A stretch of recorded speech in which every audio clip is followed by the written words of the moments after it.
Hello, everyone, and welcome back to D&D&D&D&D, campaign number 2 of Black Ink and Blue Blood.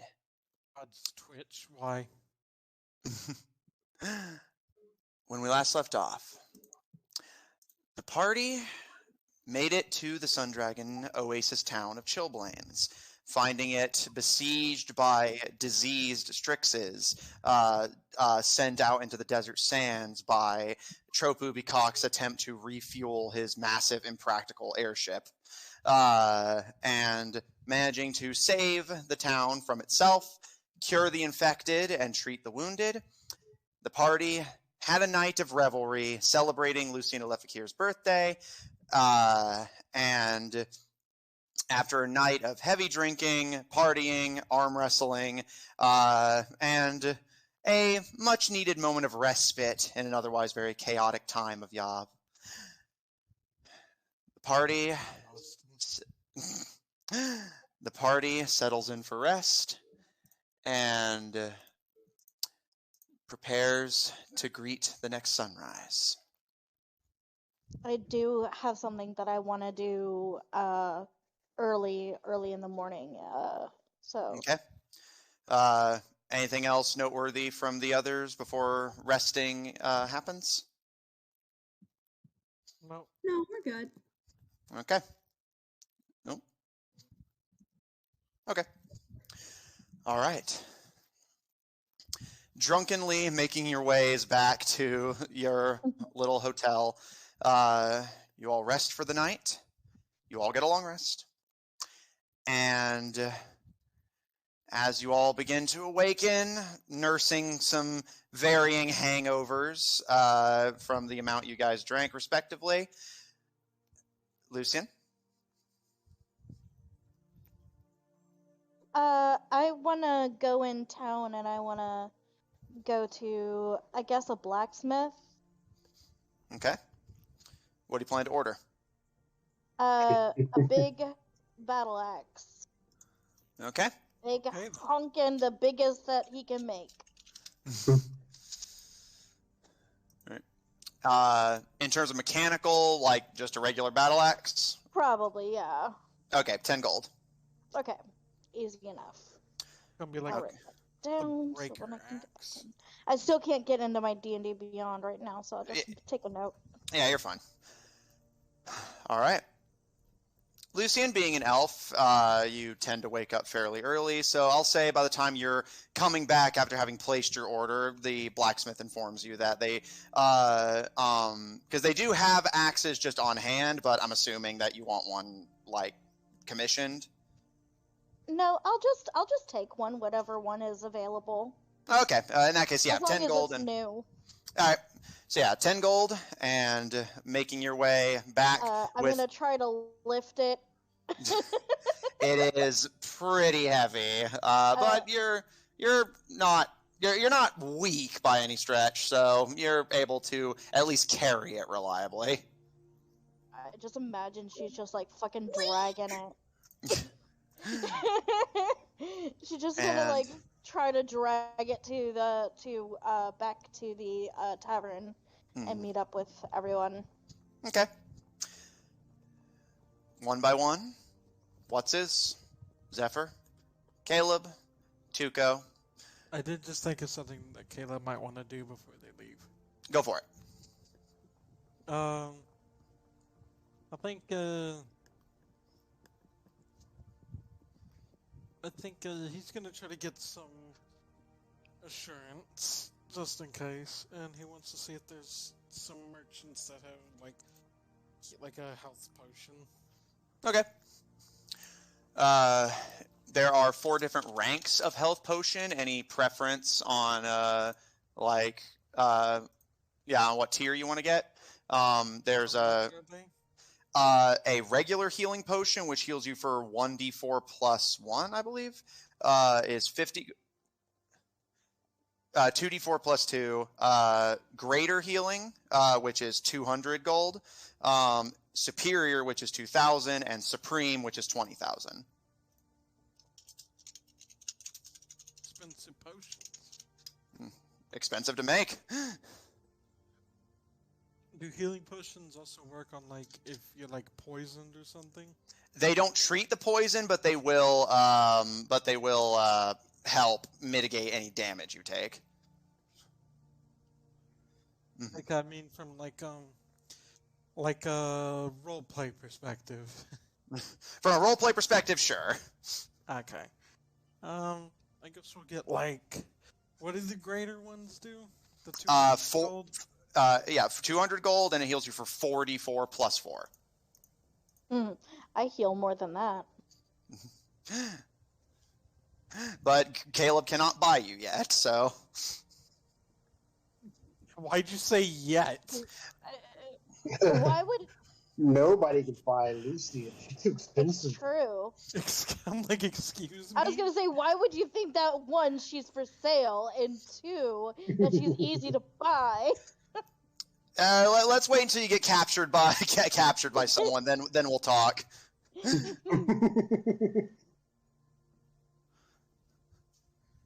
But yeah, so you want to get some greater healing potions? Yeah, I guess we'll get, like, 4 of them. Okay. All right.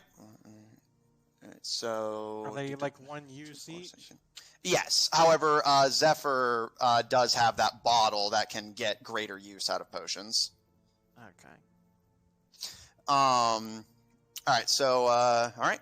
For greater healing potions, so 800 gold. And you may add 4 potions of greater healing to your inventory. Okay, let me see if I can remember how to do that. Yeah, if need be, I can cover you. Healing. All right. Healing potion. As you all slowly rise from your slumber, Caleb and Lucien, parting at the docks, hit a few of the stores. Lucien buying yourself a brand spanking new battle axe, and Caleb buying a few potions from an apothecary. And you all meet up one by one at the tavern, where some of the mess of last night's festivities is still around, and the whole city smells kind of faintly of gunpowder. But for the first time since you guys arrived, spirits are high, people are friendly and smile and wave to you on the streets. And if nothing else, despite everything, you guys have left this town better than when you found it. Yeah. And... Or high. And Sundragon, once you all are gathered in the tavern, approaches with hands on her hips and, foregoing her armor in favor of a more basic, comfortable leather garment, smiles at all of you, and... Alright, you guys ready to get moving? Yeah, let's get going. Mike. I bought a thing. Fuck me. Hello? Yeah. I mean, yeah, that's basically the gist of what Lucien's trying to say. Rude. Rude. Rude. First of all, that is rude.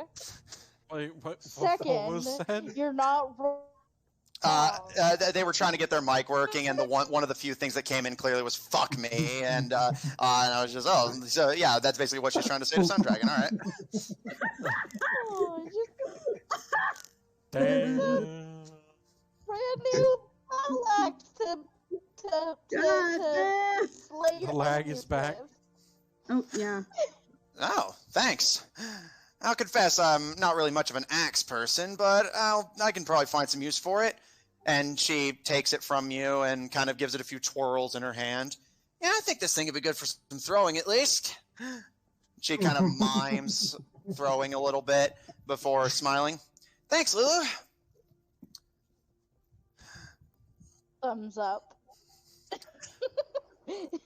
All right, Lord Ephemeral's going to stay here and monitor internal affairs while we're away, but he's left us with quite a few people to reinforce our militia. We've more than made up for the casualties, and we're stronger than ever. Our next pit stop is we're going to try and cross the isthmus before nightfall and stop to rest at Sunspot. That's wasn't it like destroyed when we went by? That's the idea. Nobody's going to pay much mind. At worst, they'll just think we're bandits and pass us right by. We are very near a bandit kingdom, so that is reasonable. See, he's got it. And we're only going to be there for one night, and then we're going to make our way to Ogden in the morning, resupply there, and with any luck, within a few days, we'll be in Autumnfall territory. We're getting close.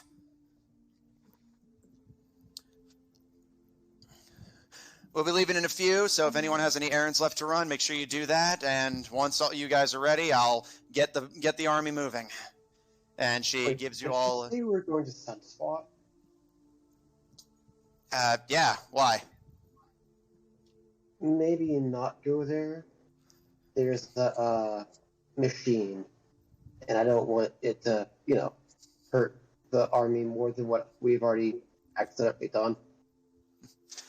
She does. Yeah, there's kind of something keeping watch there. It's very dangerous. And I guess this has something to do with what classified stuff you guys were doing before you got to me? Yes. You bet. All right. Push everyone to march through the night, but we should get to Ogden in time to at least get some rest and resupply. I hope none of you are worried about having sore feet. That's what car's for. It's not for the Yeah, the clothes. carts. Also, I could probably fly on a broom, so I'm good. All right. Well, I'll see you guys in a few. Just let me know when you're good to go, and we'll get moving. And she gives a kind of somewhat awkward bow and stomps out of the tavern, giving friendly waves and greetings to everyone she passes.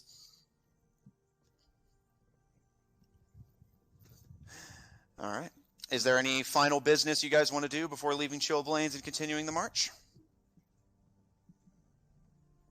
I'm just gonna get out my little broom of flying and start Broom of flying? bewitching this shit. All right. Lucien's ready to go. Tuco? I'm ready. All right. Newly acquired fireworks in tow. Ready to play with some gunpowder. Caleb, other than the healing potions, you good? Yeah. Zephyr? Keto? Yep. Yes. Lucien? Mhm. Okay. Yep, she's on her broom. No walking for this girl. All right. Just switching up the music real quick. As you guys do any final shopping and ready to head out, you head out into the army camp, and as soon as Sundragon sees you all and you gearing up your cart and getting ready to move, she gives a smile and a nod. Lucien flying around on your broom, the rest of you piling up in the carriage. Caro in the back monitoring your menagerie of animals who thankfully have not been causing trouble, as there's been prime hunting, and the troops have basically started treating them as little mascots. At worst, they steal food. Mhm. It's like having a monkey on a pirate ship. And once you all have your belongings assembled and are ready to move, Sundragon gives the call. Onwards!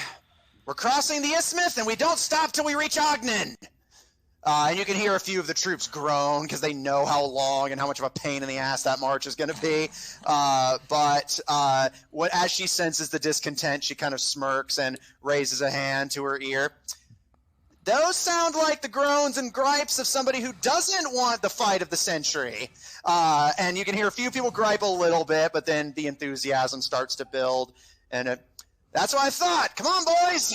And with that, Butters kicks into gear, and the march begins. Is Butters exotic? Yeah, but I'd say Butters is an exotic horse. do any of you have any business you'd like to do? Just while because since you guys are in a carriage, other than Lucien's broom, yep, there it is. But yeah, other than Lucien's broom, none of you guys are really having to focus super greatly on the march itself. Just stay with the group, basically.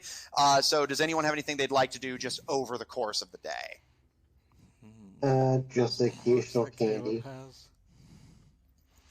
How many All right. candies are you doing? Yeah, so is going to pop a few candies. What were you saying, Caleb? The books that Caleb has in his inventory. I know you bought a few comic books at a bookstore. I don't know if you returned those or not.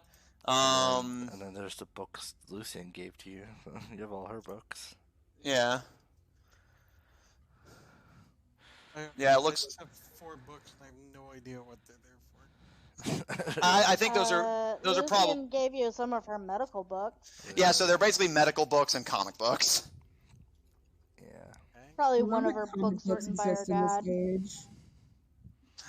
What's that, Chico? Okay, I thought of something I funny. love that comic books exist in this age. Well, they're technically more dime store novels, but yes. And I thought of something funny. go for it. Caleb is gonna look at the medical books and he's going to do the typical kid thing. He gets a hold of a medical book. You know what I'm talking about? Yeah. I have So no idea what you're Caleb talking about. cracks open one of Lucien's medical books and just starts to giggle periodically. Oh. Zephyr, anything from you?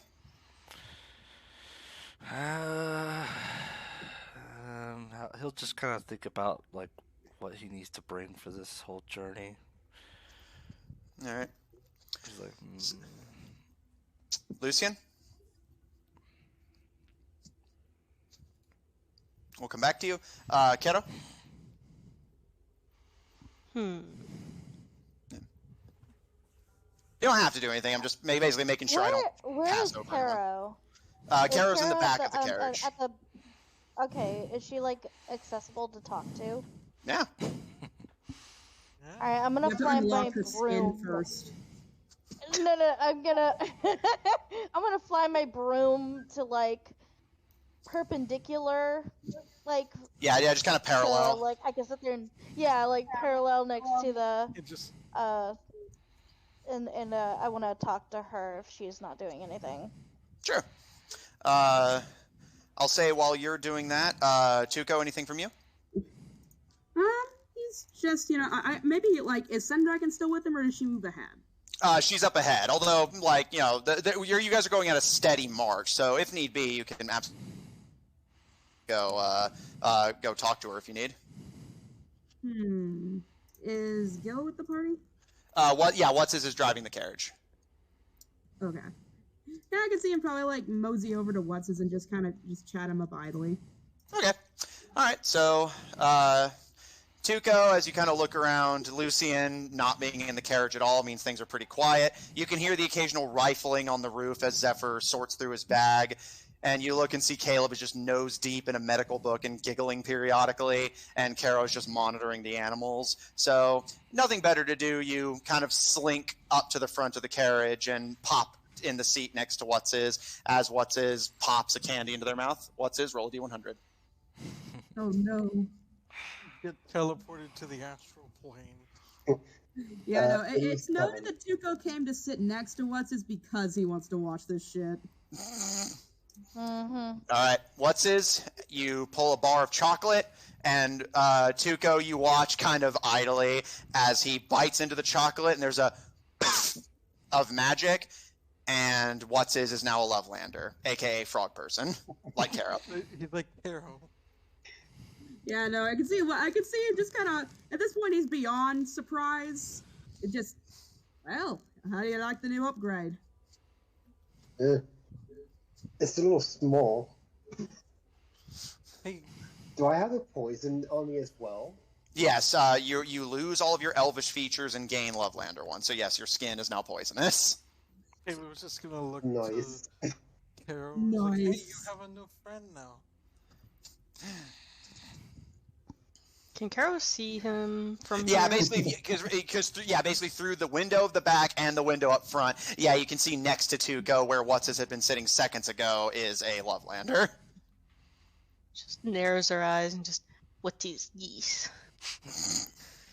And I'll say it's at this point that Lucien pulls up perpendicular to the carriage and starts riding alongside. Well, he's turned himself into a frog. Abracadabra. I thought of another. Kelly's just gonna say maybe someone should kiss him and he'll turn back into a person. Ew. Yeah, not him. Caleb. Maybe somebody should kiss him too, because as he gives you a very pointed look, like Hey, you made that offer, you read the bitch. story. You read the story. It has to be a princess. Oh, I think you're a princess in yacht. Lucien, what would you like to say to Kara? Okay, so yeah, she's gonna get really, like, as close as she can to the cart and just be like, Carol, can I talk to you for a minute? Sure. Okay, so, was it me, or was, like, last night a total disaster? Just you. Everyone seemed happy. I mean, the whole, and she kind of, like, wiggles her finger with the ring on it.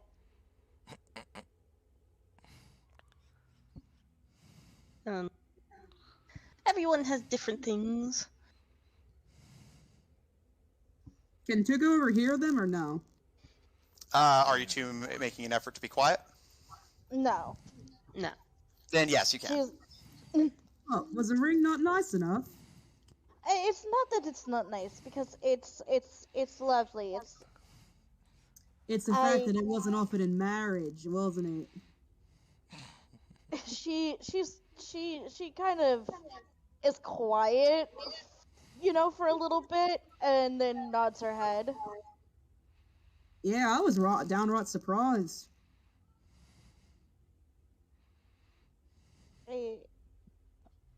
I guess it's just too much for me to hope.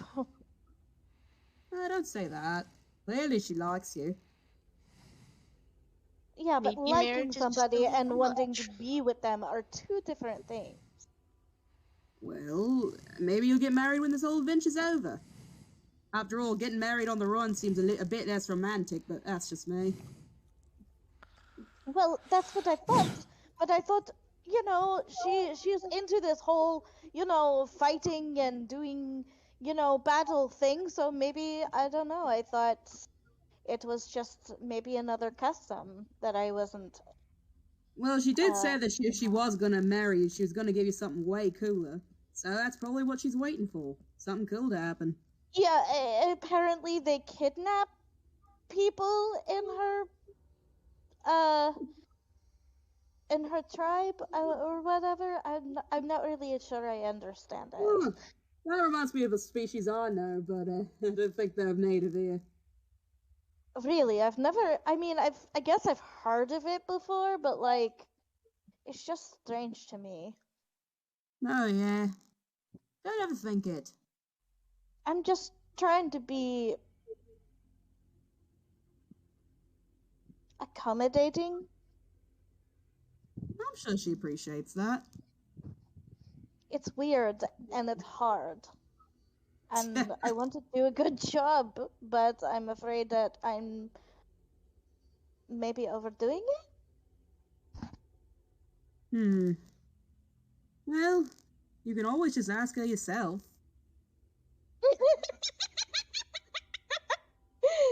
Yeah, that's a good one.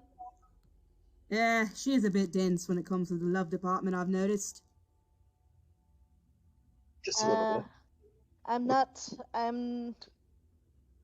not entirely good at it myself, obviously. Nobody's really good at it. They'll claim they're good at it, but they're lying. Oh, I was just trying to ask Kara if she thought that, everything was going good because, she was the first person I even told that I liked Sundragon.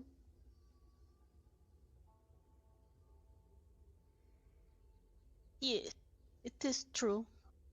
She was very panicky. Yeah, figures. She kind of like puts her forehead on her broom and just. It's okay. She likes you, so obviously you don't have to worry. So don't worry about this. Yeah, Tugo will reach over and give her a little pat. I'm sure that when she proposes, it's going to be something spectacular. Something to tell the grandkids about.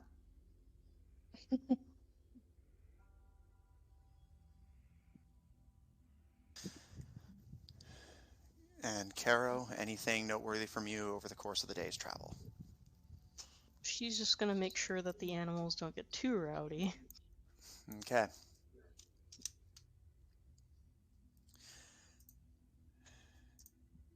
You all spend hours trekking over unforgiving and unyielding desert.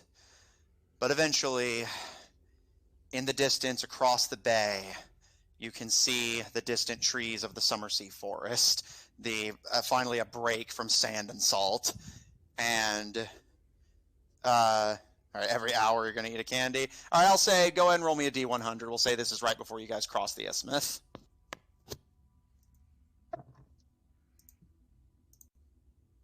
You're really sure you should be doing that?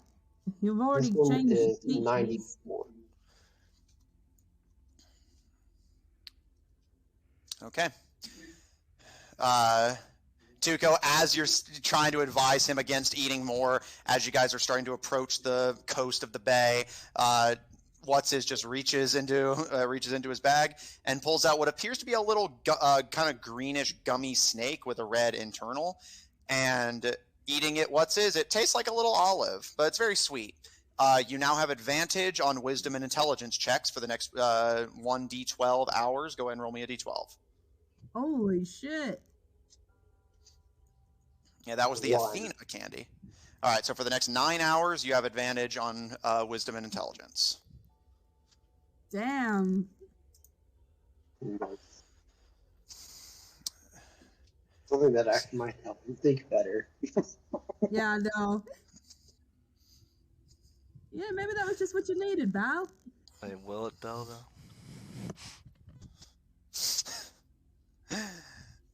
Zephyr, as you make your smarmy remark, you can see up at the lead of the army, Sundragon is corralling everyone to basically march in a tighter column as you guys cross the land bridge. And you guys, kind of towards the back of the group, are led in and begin the crossing. Caleb, as I recall, you were concerned about the possibility of ambush. I imagine at this point you actually start monitoring your surroundings cautiously. And Can I help him? yeah. And But do I roll perception? if you like, go ahead and roll with advantage since is assisting you. I am fairly perceptive. That's going to be... Hang on, let me get on my calculator again, because I'm bad at math. I used to be really good at it, but then I got bad at it. Yeah, good for you. I was never good at it. I've math every single year. Oh wait, I have advantage. That's the first roll. First roll in total is 23. Okay, 23. And with what's his assistance, it becomes...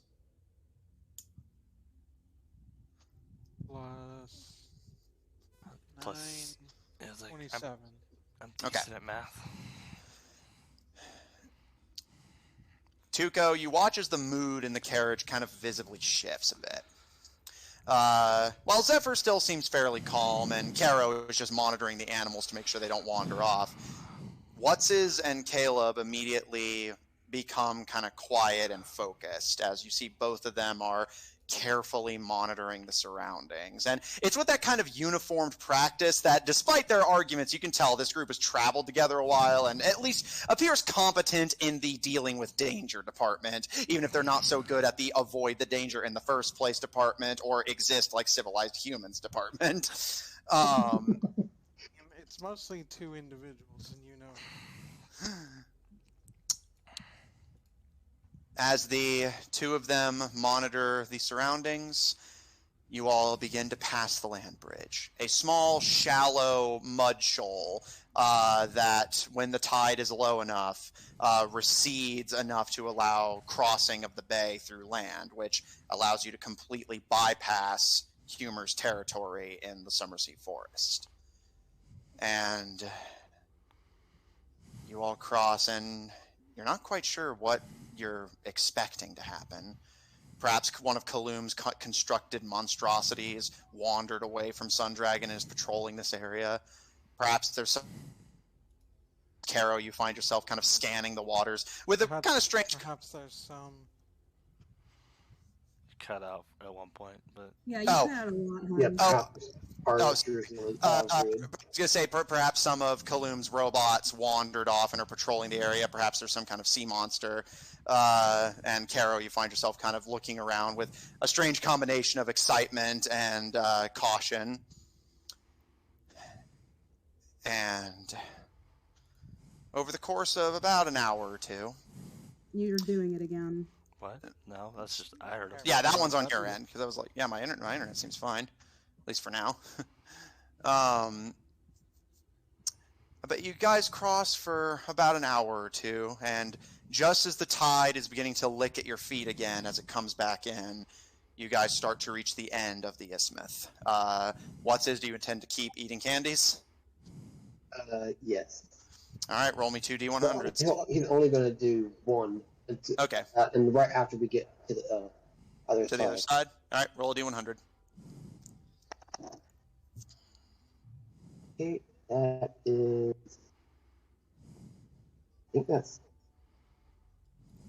Oh, no, yeah, that's a 90. A what?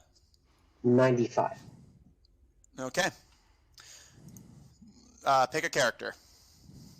Oh, no. No. On this one, he wants to do his dad.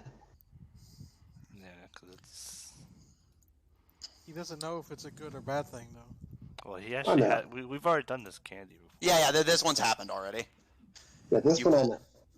You pull a bean from your bag and popping it into your mouth. Your thoughts turn to your family and to your father, who's always warned you about situations like this, crossings like this, and you recall a period of your country's history where this very area was a battlefield between Gyogre and Sundragon before the Humor Empire even existed. And as the magical bean's effect takes hold, you gain insightful knowledge about your father. General Gyogre is a conflicted man. His people and his empire are dying. That's the funny thing about imperialism, is that it's good in the short term, but just as Rome wasn't built in a day, Rome also eventually fell.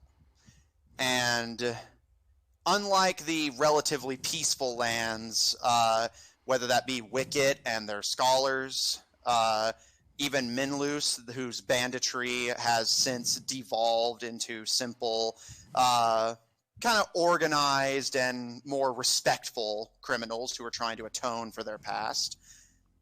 Your father, at the head of the Gyogran territories, leaders of the once great Eastern Alliance, who refused to better himself, refused to change the ways of his people. Elves tend to be rather stubborn that way. Being long-lived will do that to you. Your father insisted that despite being at peace with everyone and Yav being in an era of peace and prosperity, that he needed to continue expanding. Despite already holding the vast majority of northern Yav, he needed to keep expanding. The empire needed to grow. And your father always dreamed of one day building an empire that would ravel the Second Age land of Minotis, the great elvish haven of the Second Age, back when the elves were united. And lo and behold, Rome fell. The Gyogans were pushed back. The Argosians bought their land. Sundragon pushed them off the coast. And the rest of the Eastern Alliance would have surely turned on them if they tried to reclaim the north wastes of Pendidi. So they were reduced from a once great empire to a single island. And For reasons that even he doesn't understand, his population is dying out. There simply aren't enough elves in Yav anymore to populate the Gyogran army, not to the scale he wants it. And the Scar Concord offered him something that nobody else could. A chance to grow his numbers. And that is the insight you gain on your father. Barbarous joined to correct what he sees as racial imperfection in Yav. Your father joined because the Scar Concord is promising him an army. And not just an army, but a population to furnish it. The elves and the Gyogran territories are dying, and the Scar Concord is promising to use the Ichor to resuscitate their population by any means necessary. After all, if you're running out of elves, well, if somebody tells you they can simply engineer more, where's the harm?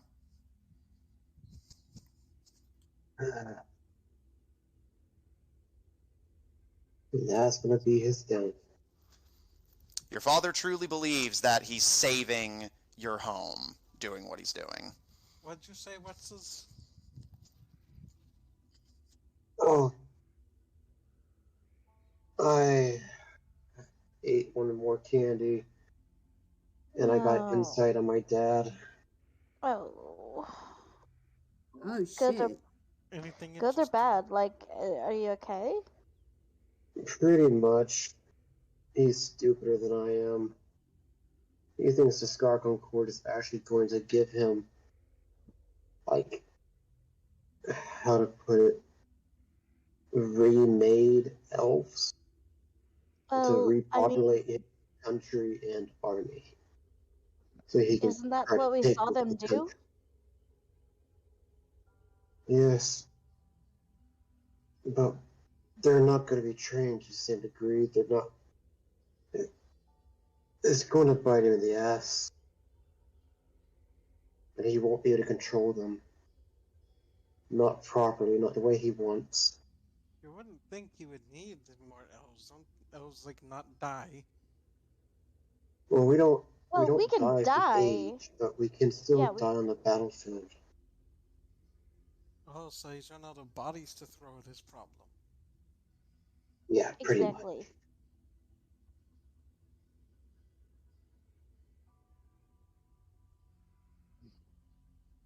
Is Yeah. Gyogre entirely elves?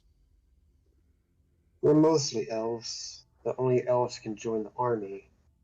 Everyone else is what most people would call a working class.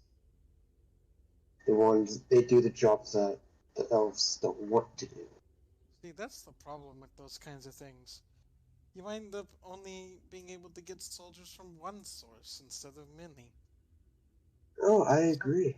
If I can ever get my hands on the control of the ogre, a lot of things are going to change.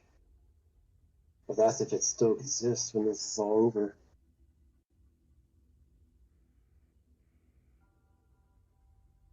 I'm willing to get you there, Gil, but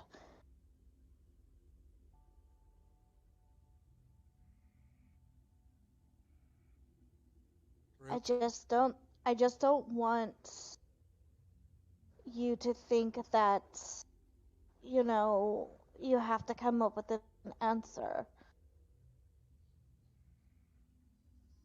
Maybe Yeah, it's something that we all can help you with. Well, first off, we have other places to go first. It will give me time to think, and maybe we can come up with an answer. But for the time being, I don't see one as of yet.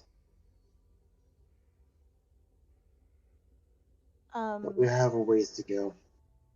When we settle down for camp, Tuco, I can go over my notes with you, everything that I know about the Ichor, and you can read all of the research that I've done so far. Oh, that would be lovely. Thanks. Sorry about your dad. He's brought it on himself. Yeah. I just wish he parents didn't. do. I just wish he didn't drag the country down with him in his ignorance. Dads Let me tend to guess. do that. Conquistador top. More hero first, ask questions later. Yeah, Guess I I know guess the I can see where I got it now. Yeah, yeah. I'm usually hired by people of your father's sort.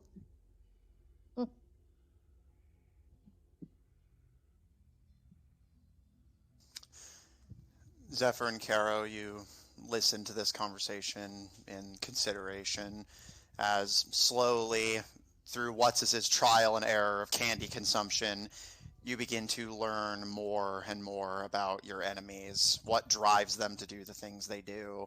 And it seems that while the validity of other things he said may be up for debate, one thing certainly isn't. Lucifer was telling the truth that everyone in the Concord, from the highest echelons working for the lady herself, all the way down to the low rungs like King Tevedra and General Gyoger, have their personal reasons for being involved, and their motivations often conflict. You now know that Gyoger is intent on using the Concord's research and power to save his people and potentially revitalize his empire. But Dr. Kaloum is intent on seeing Gyoger burn, and more than likely will not be exactly thrilled at his organization saving his enemies. And Zephyr, knowing you, I'm going to guess there's already thoughts running through your mind of ways you could potentially take advantage of that discrepancy. Caro, out the back window of the carriage as you monitor the animals and keep them on track, you guys begin to pull away from the coast, and while the militia is getting pretty tired by this point, Sundragon keeps pushing them onwards.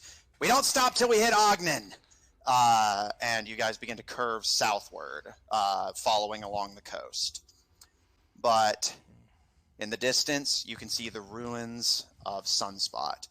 Tuco, while you've passed through this area before, you now get a description. You see what appears to have once been a beautiful town. And I'll say, I'll leave it up to you if you know this or not. It's just a little historical thing. The party already knows this. Very appropriate as you converse with the party about your father and his irresponsibility as military leader of his people. You can see the town of Sunspot across the ruins of a once prospering Gyogran town that whenever they lost the territory to Sundragon, the Gyograns burned, simply to deny it to people they considered outsiders, willing to destroy their own homes and burn their own supplies and resources simply to deny them to the enemy.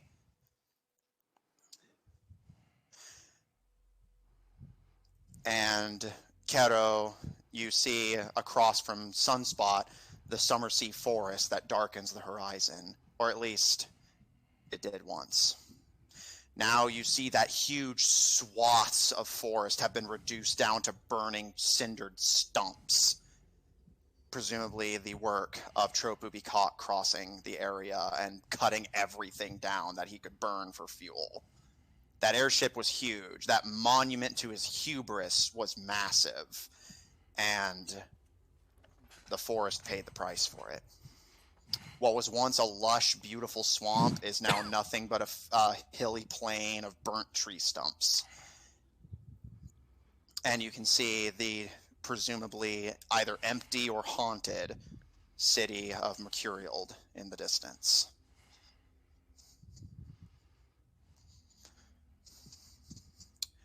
As you guys cross through this beautiful in its own way, but wasteland of the Scar Concord's damage that they've already done to this continent in their rampage,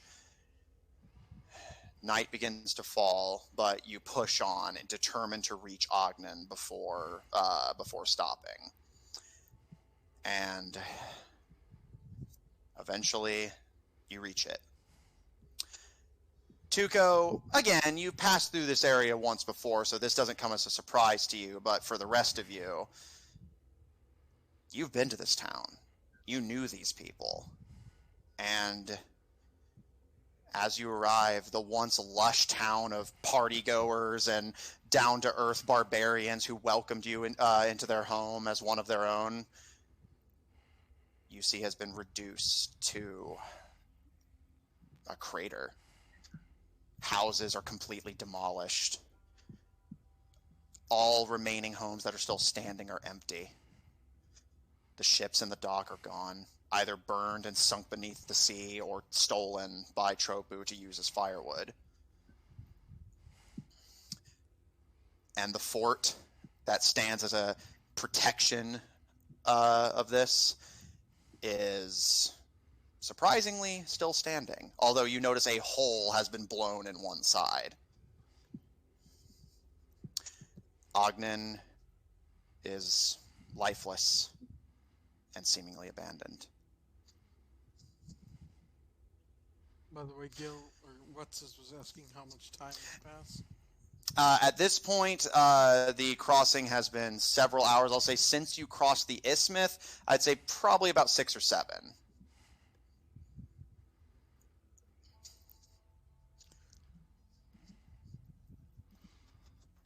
Yeah. So, however many candies you want to eat, just let me know, and I will request your rolls.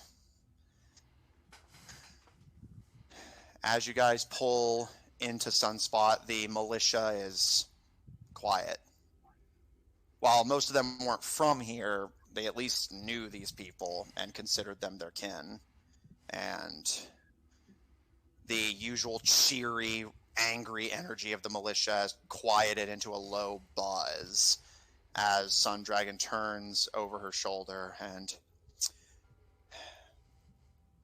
We make camp here. See if there's any supplies in the houses that are left. I'll be staying up in the fort.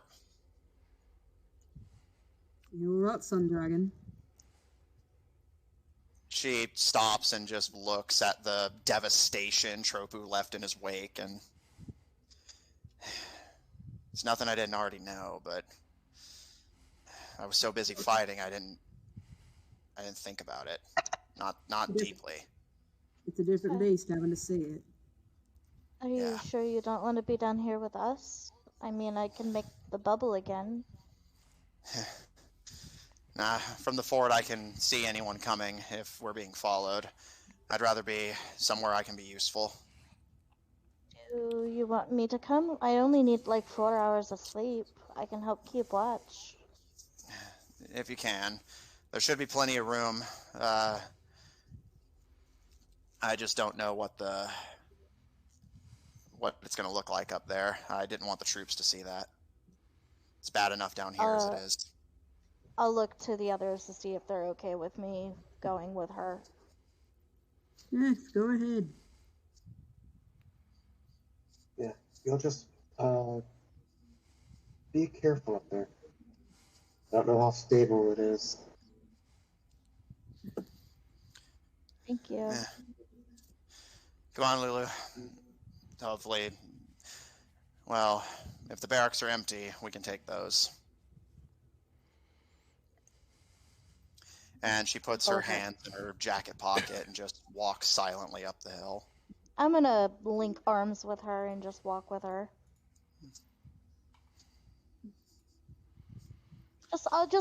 I'll be quiet, of course, but I just want her to know that I'm there.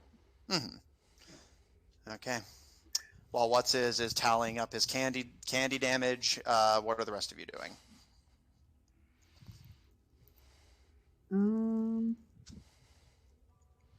Not really much. Okay. Zephyr, Yes, Caleb? if there's absolutely anyone. Okay. What were you asking? Basically, is there anything you want to do while you're setting up camp in Ogden? Not really. Okay. Did Zephyr? I see that shop?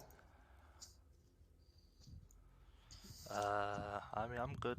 He's just gonna, I guess, he'll want to talk to Red. Okay, we'll come back to you. Before you start looking for a shop, Kara, roll me investigation, but just hold on to your result. I'll come back to you. I'll say, Tuco, you can head into town with Caro. So if Caro finds anything, you'll be there for it. Zephyr, you just quietly hop off the carriage and go to find Red among the militiamen. And Caleb, you just kind of sit in the carriage and look out at the ruined town. And for your candy damage, I'm just going to rattle these off, so just, be ready to note anything that happens. You're resistant to fire damage for an hour as you eat some cinnamon gum.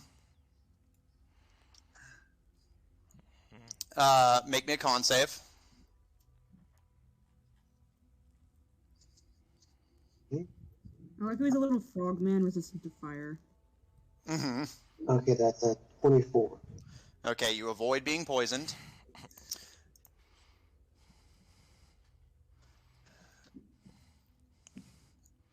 Okay. You can now cast Fortune's Favor once in the next hour. Okay, what is that? You can cast this once in the next hour, and for the hour after you cast it, you can essentially give a dice to a willing creature that you can touch, which they can then expend on a saving throw, ability check, or attack roll, or if they get attacked, they can use it to force the attacker to roll again. Okay, can I use it on myself? Sure.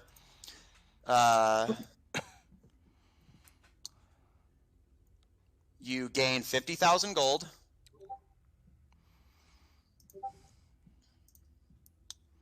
And you pull out a small gray stone as you rolled the resurrection taffy. You gain a stone of resurrection. You can use that any time to bring someone back from the dead, but it is used up for good once you use it that way. Okay. Well, that'll be handy. So as you basically just start scarfing down gum and taffies and chewies, basically just giving you something to do, are looking around the wreckage for signs of life and trying to see if that... I'm guessing you're looking for... which shop are you looking for exactly? The one of the crazy... the general store? Yes. Okay, got it. Okay. Caro, you and Tuco head into the ruins. Caro, what'd you roll for investigation? 18. Okay. As the two of you search, you do not find anyone still alive.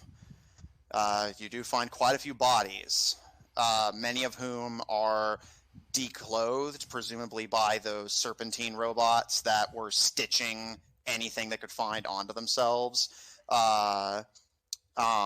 However, one thing you consistently notice is that everyone, man, woman, and child...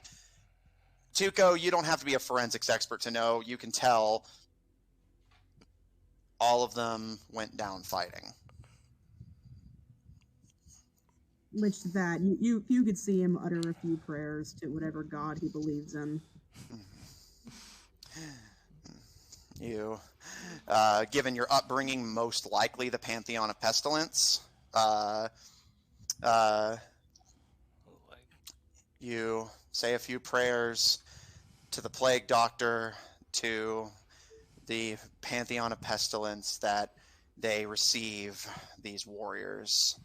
As Caro, you search high and low, but you find no survivors. However, I will say that you do find, as you, Tuco, and What's-His all arrive at the general store once What's-His has eaten through a few candies, you do find that while the shop itself is abandoned and most of its supplies already gone, that in and of itself actually does surprise you. Well, granted, you expect that perhaps that Tropu's crew had done some looting. It does strike you as a bit odd that all of the supplies are simply missing. And you notice that there is no body. So, at the very least, it seems that some people had enough time to gather what they could and leave. And given that the shop is completely empty, it seems that, even for all of his preparation, the man could not have carried all of that out himself. It seems, by the best of you guys' three's judgment, that this shopkeeper made sure as many people got the weapons, ammunition, and medical supplies he carried, and then got out of town before things escalated. Is there anything left? Make an investigation check.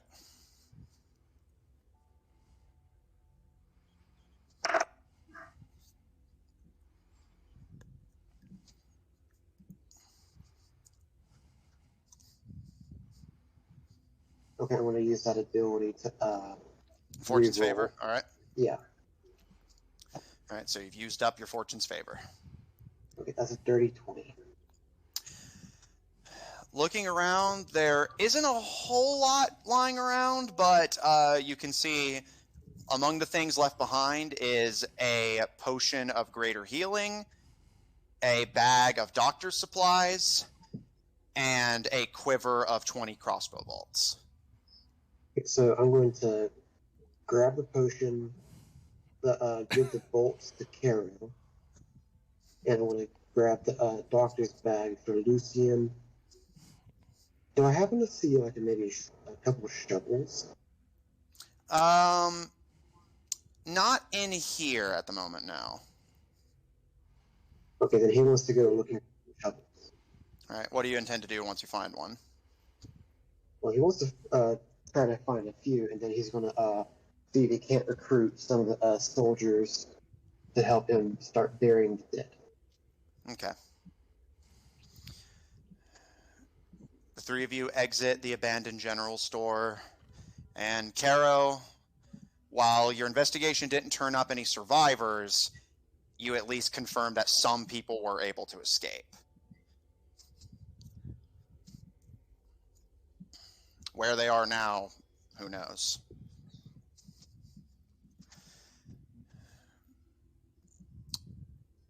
You quietly head into town. You find that quite a few people, farmers and gravediggers and such, had simply taken up their shovels and used them as blunt instruments of self-defense as the robots came crashing down on them. And from the looks of it, managed to take a few out before going down themselves. So it doesn't take you too much work to find a few shovels and spades to start digging. And whenever you pitch the idea to the militia, they are more than willing to assist. Although they do admittedly gripe a little bit, as they have been on their feet literally all day. Tuco, you and Caro return quietly to the carriage where Caleb sits. And Zephyr, you seek out in the militia camp as is gathering everyone for his little errand. You manage to track down Red, who, as you approach, just kind of gives you a nod and scooches to the side to allow you to sit next to him, as it appears the militia has set up a few bedrolls to act as improvised seating around a campfire.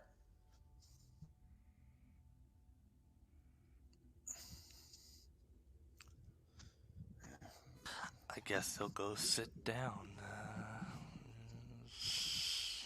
As you sit next to him, Red kind of glances to you out of the corner of his eye and, yeah? More or less wondering what you've been up to, Well, mostly a whole lot of walking. Well, and he kind of wiggles his snake tail. Much as I can, anyway.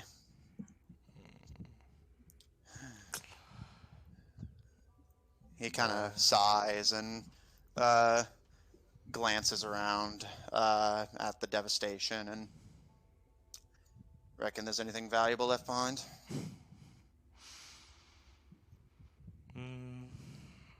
Probably not. I mean, seems like they stripped us bare. But we could always try to look. Wouldn't be too much.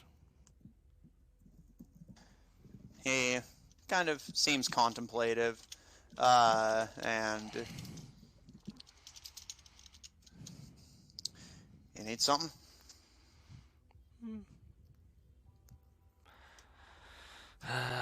No, I'm just... Frankly, I'm not looking forward to going back to Topedra, but... Why's that? I mean...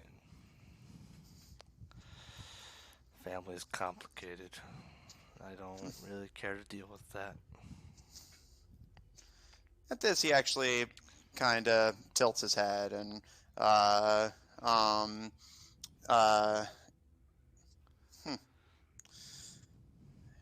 he didn't strike me as the type who would care all that much about that sort of thing. Well, I guess that does explain me to a certain degree, doesn't it? Well, I mean... Sounds like it's getting more and more complicated, which I just feel like I'm most likely going to... best way, I guess, would be ignore the situation as best I can, or you know, solve it in my own way.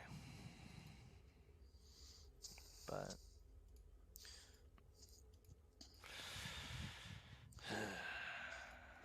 You want the throne? no, I'm good. Anyone in particular you'd like to see on it? Out of the three that I think, well, I think I heard that there was a fourth one or something now.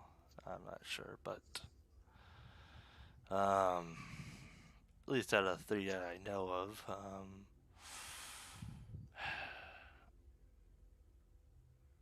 I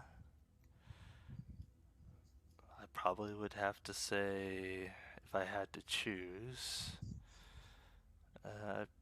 Loop would probably be the best candidate, but frankly, I don't care who picks the throne or who gets the throne. Right, his name is, like, I know it's like out of character, like it's like the reversal of Paul, right? It was like Yeah. Loop. Yeah, it's spelled Laup, but Loop is the pronunciation. Okay. I'm just like, man, sounds really close to Loop. Like, but yeah, he seems like he'd be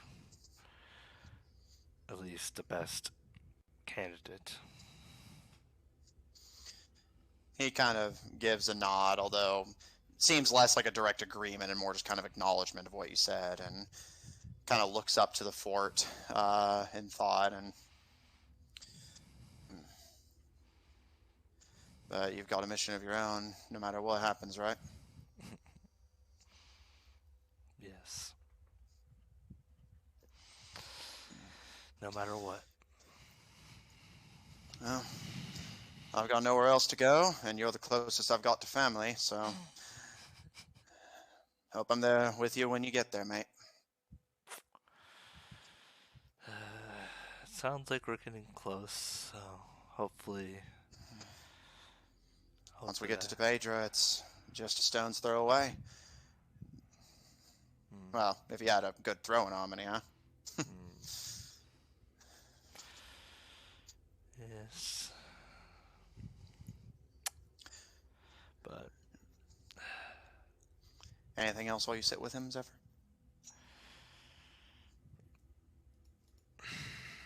You know what? I would like to slide a hand. Okay. I would like What to. are you? I would What are like. you attempting to slate? Well, kind of the opposite. I'm gonna stealthily put in his pocket the bag.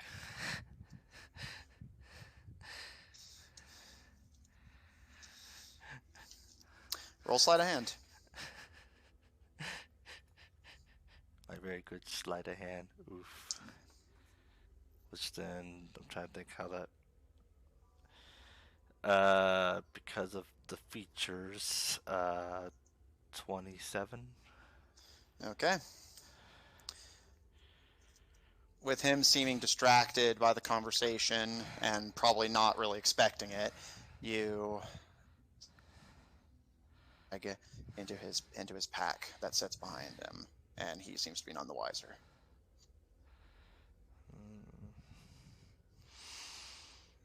I'll say for my reference, which bag was it that you put in? Which bag I actually don't know what bags he has. I was just like... Well, because you said the bag, so it sounded like a specific one. No, I was thinking pockets, but I was like, he'll probably notice that. Yeah, a bag would be better. But if you just as long as it's one of his bags. I mean, he doesn't... Okay. Lost to the ages, possibly. Who knows? Okay. And you sit there with your Ichor spawn in front of the embers of firelight as What's-His passes by and recruits a few of the people who had been sitting near you to help with the grave digging. And we turn our attention up to Fort Helianthus on the hilltop.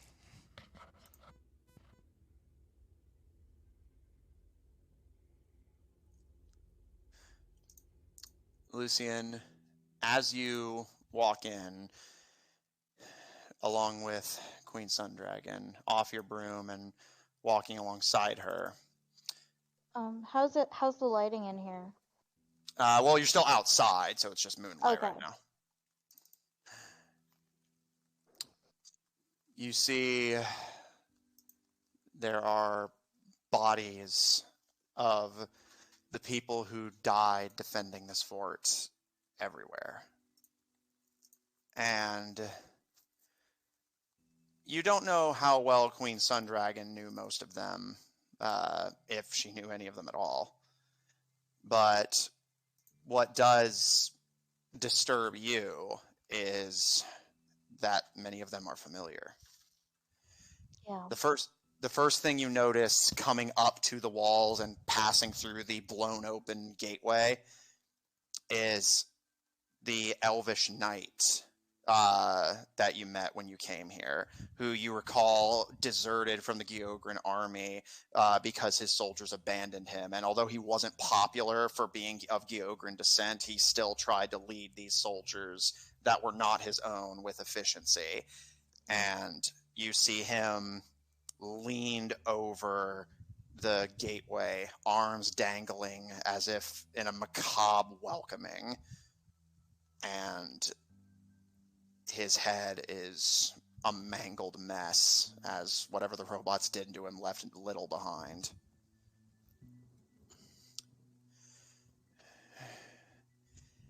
As you cross into the fort itself, you see there are bodies everywhere. Not just Sundragon Defender, Kaloom's own constructions that the fighters managed to take with them. You see Oshin Cassidy's body, surrounded on... There's absolute heartbreak on Lucien's face. You see Oshin's body, as well as those of his men, surrounded by what appears to be 7 of Kaloom's robots, including one of the serpentine ones. And he went down fighting. He starts crying. Sundragon kind of looks at you with concern, although you can see tears welling up in her own eyes, and she takes you by the hand and kind of gently takes you away from Oshin's body and towards the barracks. And as you pass through, again, it's a bloodbath until you get to the bedroom where you had your meeting with these 3 men, bringing them up to speed on what was happening, telling them what was coming. And they told you that they had a duty to these people and would die defending them. And sure enough, the beds have an occupant. 1. The body of Jakub Yakovich. You remember that he was ill whenever you first arrived here, and you guys suspected him of having Ichor infection. But you see his body lying in the bed, scimitar in one hand, flintlock pistol in the other, and 4 of Kaloom's robots surround him, torn to pieces. Lucien is just like at the edge of the bed and just crying even more. And she's gonna look at Sundragon. Do you want to know what happened here? I think I can put the pieces together. But I can, if only if you want me to. I can make it so we can ask. she holds up a hand and shakes her head. Leave the dead where they lie. They don't owe us anything more. These people, I tried to tell them. They knew. If I'd been here, I would have done the same thing. I squeeze her hand. It's not the way for Sundragon. We don't run from fights. We wait for them to come to us. I had hoped that what I told them would have prepared them better, but I thought You it saw was what the Icar beasts, Tropu was. not these things. You saw what Tropu was working with. Even with Capacitas's preparations for war, we didn't stand a chance without you guys. Machines I can handle, but a great city in the sky, firing cannons from on high where none of us can reach. They don't exactly make cannons for situations like that. She can feel her, Lucian's hand vibrating. She is shaking. She is so upset. She kind of looks to you and gives that kind of like low kind of shh, and putting a hand on your head kind of turns you away from Jakub's body and find a place to rest. No, I'm staying here. I can't. I can't let what these people have done not mean something. It did mean something. We found out that Tropu was coming because people got away. And we only found that out because these people stayed to keep him busy. They knew what they signed up for when they joined me. And I can't ask for more from them than that. And she says a prayer in Midgardian and gives a respectful thump of the chest to the colonel's body. And I will copy the gesture since I don't know their customs. Come on. Most of the barracks aren't messed up. And But if we stay up here, we can see everything from up here. Yeah, that's the idea, but you need to sleep. I'll come get you whenever I'm ready for a shift change.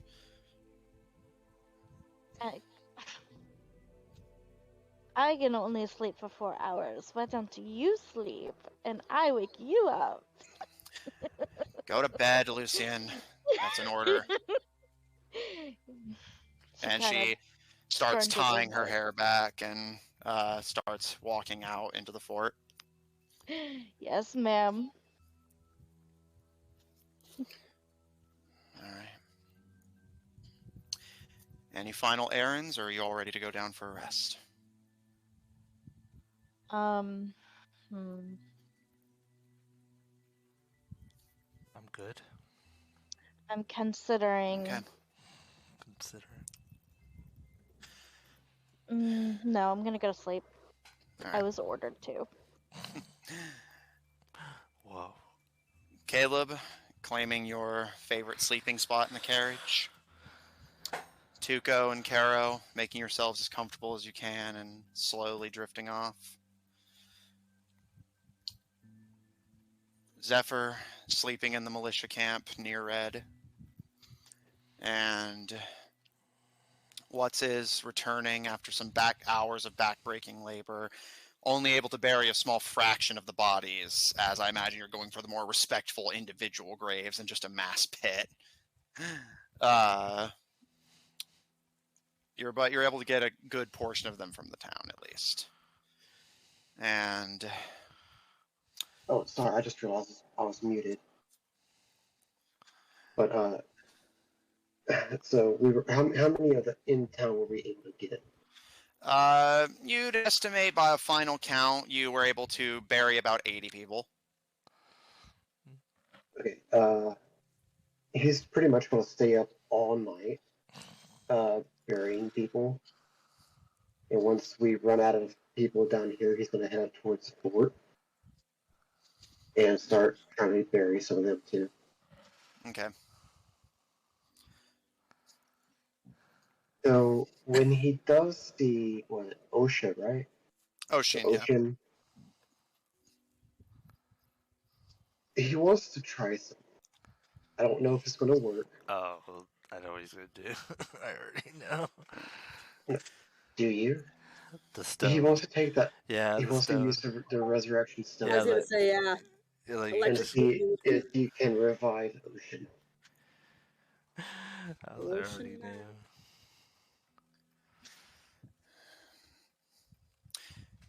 As you approach the fort, Sun Dragon kind of watches you idly from a position above the front gates where she has her arms crossed and is just watching the horizon with a kind of thoughtful expression.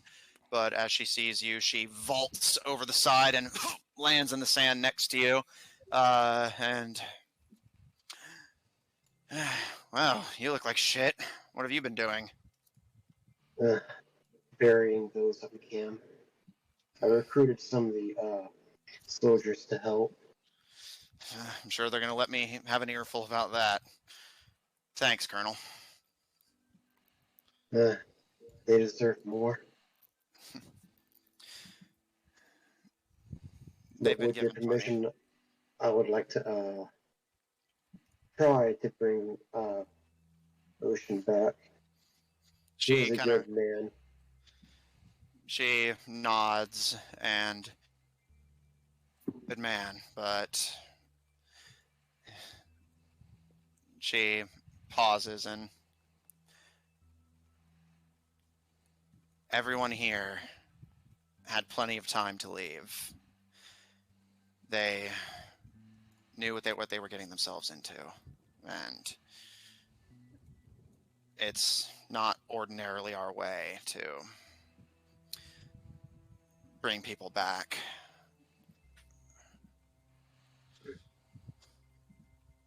But that being said, and she looks down to him, Colonel Cassidy was an outsider, always has been. I thought of him like a brother, don't get me wrong, but I don't know. Maybe from wherever he ended up, he's going to be nagging at me for saying no, so I'll make an exception for him if that's what you want, but leave the rest where they lie. Bury them if you can, but I don't know. I know you guys are sensitive about that kind of stuff around here, but back where I come from, being eaten by animals is actually considered, well, there's honor to it.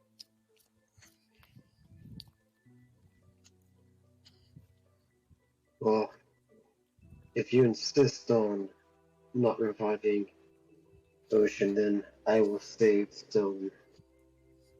She gives you a nod and save it for one of your own. Your men need it more than mine do. My people live for this sort of thing. War and fighting. It's always been that way. Yeah, But I was Kyogre, and well, yeah, I but think things need to change. she gives a bit of a shrug and, well, unlike Yogur or mine, your men down there, they have something more they want to do than fight. I don't pretend to understand half of it. A lot of it's politics that just goes over my head, but from what they've told me, Lucien's got some family troubles. Caleb as well. I don't know what's going through Zephyr's head half the time, but someone who plans that much can't have had a happy life and has to want for something. And she hesitates a little bit before continuing. From what my sister told me, Caro had a hard life before coming here, and whatever she's doing with you guys, she's trying to make it right. So Yeah, I can't she's say for gonna go. Tuco. I feel like I tend to eat my own toes more often than not trying to talk to him, but, well, you guys know him better than me. He's probably got some kind of ambition dinking around in that little halfling head of his. Save the stone for your men, Colonel, and I'll do what's right by mine. And she closes your fingers around the Stone of Resurrection. Yes, ma'am.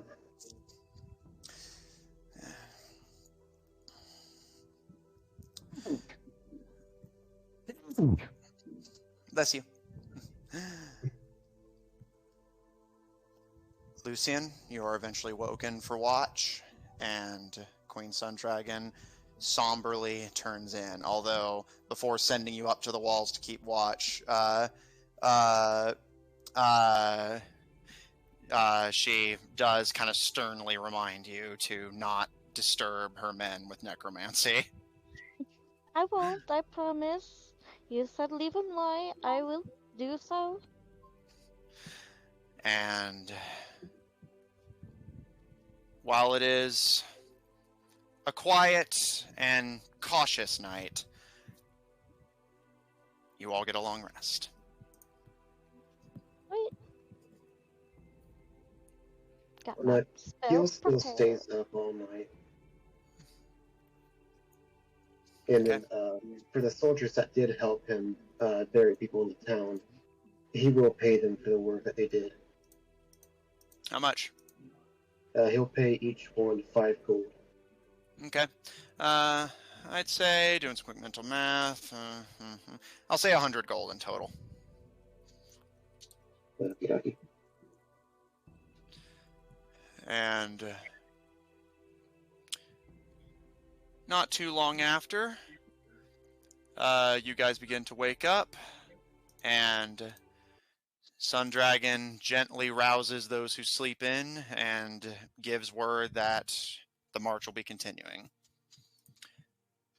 They've salvaged what they can from Ogden, paid their respects to the dead, and prepare now to make their way deeper south. As per the norm, any urgent business any of you guys want to conduct while on the road? He's just going to give Lucien the bag of medical tools. Ooh. All right, Lucien, you may add a set of doctor's tools to your inventory. I And already then have try some, but now I 2 have more extra. candies. Indeed you do. And then that'll be it for his candy experiments for now. Okay, noted. And I'm gonna actually sit in the carriage this time instead of flying. Okay. I want to show Tuco something. Okay. Tuco, as the party's gearing up to head out, Zephyr takes up his usual post on the roof. You and Caleb are in the carriage. Watts is up front, Caro in the back. But to your surprise, Lucien slides in along with Caleb and sits across from you. Oh, what's wrong? But there's something wrong when I wanted to come and talk to them. Well, considering he gestures to the piles and piles of corpses that have been buried, forgive me if I'm a bit pensive. Yeah, I knew a lot of these people, and I'm honestly trying to get my mind off of this. I wanted to show you a neat trick I learned. Oh shit! Really? Lay it on me. All right, I'm gonna take out a silver, and I'm gonna put it in the palm of my hand, and I'm gonna wave my hand, my other hand around it, and I'm gonna cover it. So I'm cupping the silver, and I'm gonna use my new feature, minor alchemy, where I can temporarily alter the physical properties of a non-magical object, changing it from one substance to another. So instead, when she reveals it, it becomes a gold. Oh! Oh my god! Is it real? Or is it fool's gold? It's only temporary. It will be like this for only just a little while, but I thought, wouldn't it be like the funniest prank to give somebody a fake gold? You read my mind, lassie. He gives a big old grin. Just, you read my mind. Be very fond of cheese some certain people's out of things. I can only do this like once in a while. I don't know how long I can do it. Okay, so Better that's, save it for apparently it special. only lasts for about an hour or until I lose my concentration, Oh, and then it well, will turn back. well, I know what we're doing that next time we're in a situation where we need quick cash. What's is as the march begins and you get your warhorse and Butters. What was it you guys named the warhorse? I know it was like another similar thing to Butters, like Peanut. Peanut. Yeah, Peanut and Butter. You whip, giving a click of the reins to Peanut and Butters, and join the militia march with everyone rested and as resupplied as they could get. You guys start marching, and as you pull out a saltwater taffy from your candy bag and start chewing on it, you can hear Sun Dragon up at the front yelling to the militiamen as they march. All right, we have one last stop in our territory at Tercel. We're going to resupply, and then we're crossing into Autumnfall territory. So let's try not to make asses of ourselves too much, huh? And you can hear the militia all laugh a bit. As those of you who are somewhat familiar with the political landscape of Yav know that, contrary to Sun Dragon to the north, who is very, you've seen them. They're, violent, they're uppity, they're chaotic. They like to just be friendly and personable with everybody. The Autumn Falls are their exact inverse. They are very reclusive, very narcissistic, and tend to favor in intellect and magic over strength and weaponry. Oh, this is going to be perfect for Lucien. Yeah, see how well that's doing them. Yeah, I was gonna say you know how you will see how well, given that people tend to not like people like themselves. And what's it? You kind of absent-mindedly pull a sour ball from the bag and pop it in your mouth. Wish for something. Okay, I wish to become the new general of Gyoku. Okay. Oh no. As you guys march along, Zephyr, you kind of watch the surrounding rolling plains pass you by as you're starting to get away from the trail of destruction that Tropu left behind, as Tercel would have been a bit too far out of his it would have been going way too far out of his way to go get it, so he seems to have simply passed this area by. Although you all remain on guard just in case there's a stray robot running around.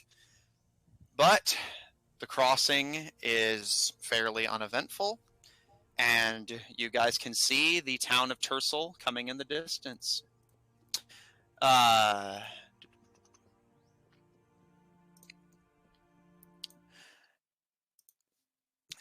As you all go down the rolling plains and hills, Tuco, as Lucien just kind of idly experiments with some magic, and Caleb continues to giggle at some medical books or read a few dime store novels to pass the time. Tuco, you and and Caro in the back and Zephyr on top can see in the distance the city of Tercel. initially controlled by the Gyogren territories, the Kingdom of Sundragon took this area in what was considered a humiliating defeat. And much like they did with Ogden, the Gyogrins burned the town, deny it to the Sundragons. But between the lack of a functioning port and its distance from Capacitas, many have been concerned about Tercel being potentially besieged in the event of a war, given that it's incredibly isolated and, again, lacks a functioning port. So reinforcements could take quite a while to arrive, as you guys well know. And Caleb, you and Zephyr both know that Tercel actually tends to be a sort of stopping point. It's basically considered a rest stop for your people whenever they're doing raids in the north, as Tercel, again, lacking a functioning port and being isolated from the capital, has become something of a criminal haven. Pirates and thieves from all over Yob tend to make stops here if they want to trade with the Sundragons. And despite its isolation, given that it gets a lot of black market business, the city is actually doing quite well. Its biggest exports are lumber, mining, and fishing, as well as farming of various wheats and squashes. And the only thing, and I'll say this is something you probably know and are despondent about, again, it's isolated and they don't really have the resources to grow it themselves. So alcohol is a luxury here and very seldom sold. And Caleb and Zephyr, you would know that's actually part of the reason criminals tend to do very well here, as criminals tend to come packing alcohol, and these people will pay a lot for a good drink. Their greatest exports are lumber, fish, and scum and villainy. Yep. Oh, wow. What does that sound like? It's a knockoff brand of the Daedra. That's like, so I can make infinite money here, I'm hearing. I mean, yeah, alcohol is a luxury. They'll pay a lot for it, and you can generate basically infinite alcohol given time. Sundragon said the plan is to stop here briefly to resupply, but then cross into Autumnfall by nightfall.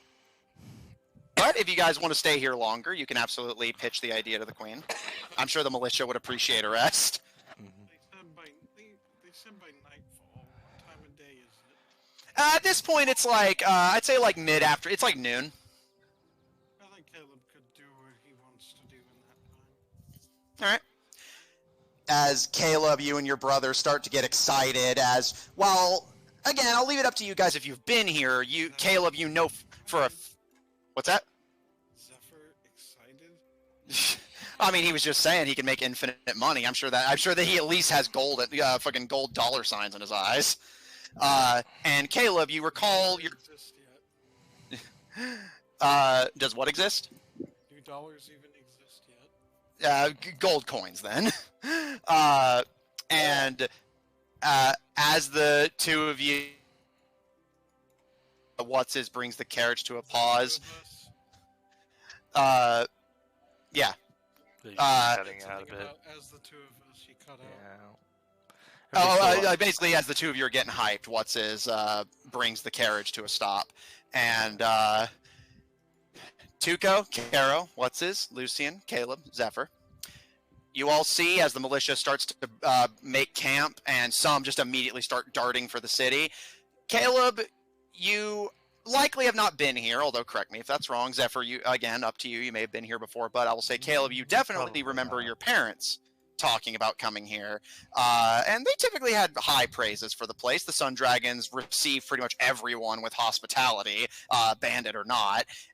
And unlike most places, you don't have to be at all sneaky about what you do here. It's so isolated from the capital that, frankly, your odds of getting actually arrested for something are really low. However, you know that there is a good market for bounty hunters in the event you piss someone off. So, you may want to be at least somewhat cautious. I mean, yeah, Tuco is literally one of them. Yeah. Pickpocket someone, they realize they got pickpocketed, immediately just turn to Tuco. Hey, here's some gold. Can you assassinate the guy who took my money? Give it a rain check. There could be 2 assassins. That's what we call competition. Otherwise, Caleb would have monopoly. It wouldn't be fair. And I have plenty of gold. I somewhat spawned 50,000 gold in my bag earlier. Thing that Caleb wanted to do is because he knows. Yeah, no, Tugo just. If it was literally anyone else, yes. And go ahead, Caleb. What do you want to do once the carriage comes to a stop? Caleb was gonna go into town and see if there's anyone anyone he might be able to recognize as being from Tibet. Okay. Roll me investigation, but just keep your result on hand. Zephyr? So this is a city right outside of Autumnfall? Yeah, Autumnfall is literally like less than a day away, and Sundragon, unless then somebody changes their mind, plans to resupply here just real quick, and then keep going, and you'll arrive in Autumnfall by nightfall. Was the party wanting to stay? Is that why you said it that way? Well, no, I was just pointing out that that's an option, but so far the party seems content to just run a few errands with the rest of the militia and then keep moving. Yeah, I'll see what kind of books are available in this place. Okay. Tuco? About Give myself scum something and to do. villainy. I mean, if Can I there's find some like romance novels? Yeah, one person at a time. Tuco? I think isn't he broke? You're not. Well, no, you're not broke because Lucien spotted you for the fireworks launcher, but yeah, you currently have. Let me pull up your inventory here. You currently have 4 gold and 5 silver to your name. I'll pass him 1,000 gold. Oh, Good luck thanks, yourself mate. out. This is fucking obnoxious. Economics.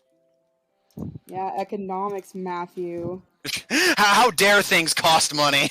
Disgusting. This is a fantasy world, damn it. My fantasy does not involve commerce. Even in the fantasy world, even in cannot- the fantasy world, you cannot escape capitalism. Oh! Well, you literally just got handed 1,000 gold. Like, you're fine. I have a rich friend. I'm lucky. And Lucien will always help you pick up if you need it. Thank you. All right, so will most likely not. All right, so Lucien heading to the library. Caleb just looking around town in general. Tuco, you have anywhere in particular, or are you just kind of just checking out what's here? I mean, yeah, if there's anything of note to buy. Okay. And Kero? Carol, take a look around her little group following her. Yeah, your little menagerie. Yeah. Zephyr? I mean, yeah, I guess while we're here, not a big problem to, make some money. Yeah, might as well get a little bit of cash. Zephyr, gold in your eyes and a decanter of endless alcohol in hand, you join your brother in making your way into town. And as the rest of the party excitedly gathers their money and starts heading into town with the rest of the militia, what would you like to do? He's just gonna stay with the cart. Okay. As you call it like that, what are you going to do? Well, yeah, because I was like, we're in a criminal town. The absolute exhaustion in his voice was just fucking everything. Like, he's just gonna lay on the roof and just nap. All right. Hey, that's my spot. Yeah, you don't take the spot. Move your meat, lose your seat. Yeah, clambering back onto the roof of the carriage. You kind of reel back and relax and just wait for the militia and party to return. More than likely, they won't be. And as you all make your way in, yeah, and that was the last ever saw of them. They died. And he survived. The curse has been returned. As you guys make your way into Tercel before separating to go run your different errands, you can see that, all things considered, it's, again, a fairly well-off little place. The streets are lined with just... they're not, like, completed streets. It's more just kind of, like, loose cobblestones to just kind of mark pathways. But the houses look like they're in decent shape, although you can see the dock, or what's left of it, is still a smoldering ruin from that decades ago battle and still hasn't been repaired. But despite that, you actually can see a couple ships just kind of moored along the coast. It seems like they just simply haven't bothered repairing it and simply settle for, beaching and then setting out with the tide. You can see a lumber mill, you can see a mine shaft, and you can, of course, see stretches of farmland where they're assembling various things. But what gets your attention most immediately, of course, is sitting on the porches of a lot of the houses, not necessarily running stores, but Caleb and Zephyr, you know dealers when you see them. And you don't know if they're Tebadron or if it's just like an instinctual recognition, but Zephyr and Zephyr, Tuco, and Caleb, the three of you can understand as you pass by what appears to be a human man with kind of a bowl-cut black head of hair and a thick jacket despite the heat, kind of giving you a smirk. And in Thieves' Cant, which, again, Caleb, Zephyr, and Tuco can all understand, in Thieves' Cant calls out to all of you, "Looking to buy anything, strangers?" Tuco would kind of mosey over and just, "Depends, what you got?" He opens his jacket, and all of you can see he is strapped with pistols. Well,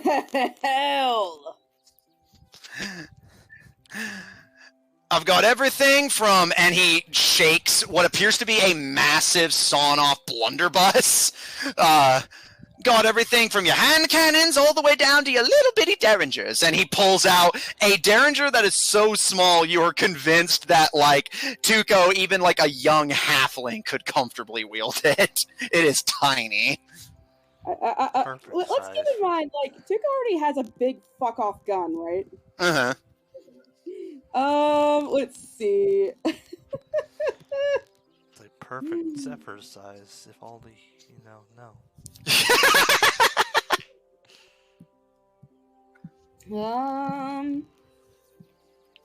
I'll take a look at the guns, I guess.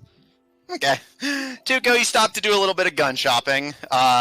Caleb, you start looking around to get some information, see if you can find any Tebadrons, or at least people you can relatively confirm are Tebadron. Zephyr? Is there, like, anything that, like, only a Tebadron would know that he could say? That only a Tebadron would know? Like a phrase or something? Yeah, like a phrase that, like, they have to, like, identify each other in the field or something like that. Typically... They have the secret handshake. Typically, they just rely on the ability to speak Thieves' Cant. However, the two of you being Tebadron nobility would know that, well, this isn't an official method, it is one that works.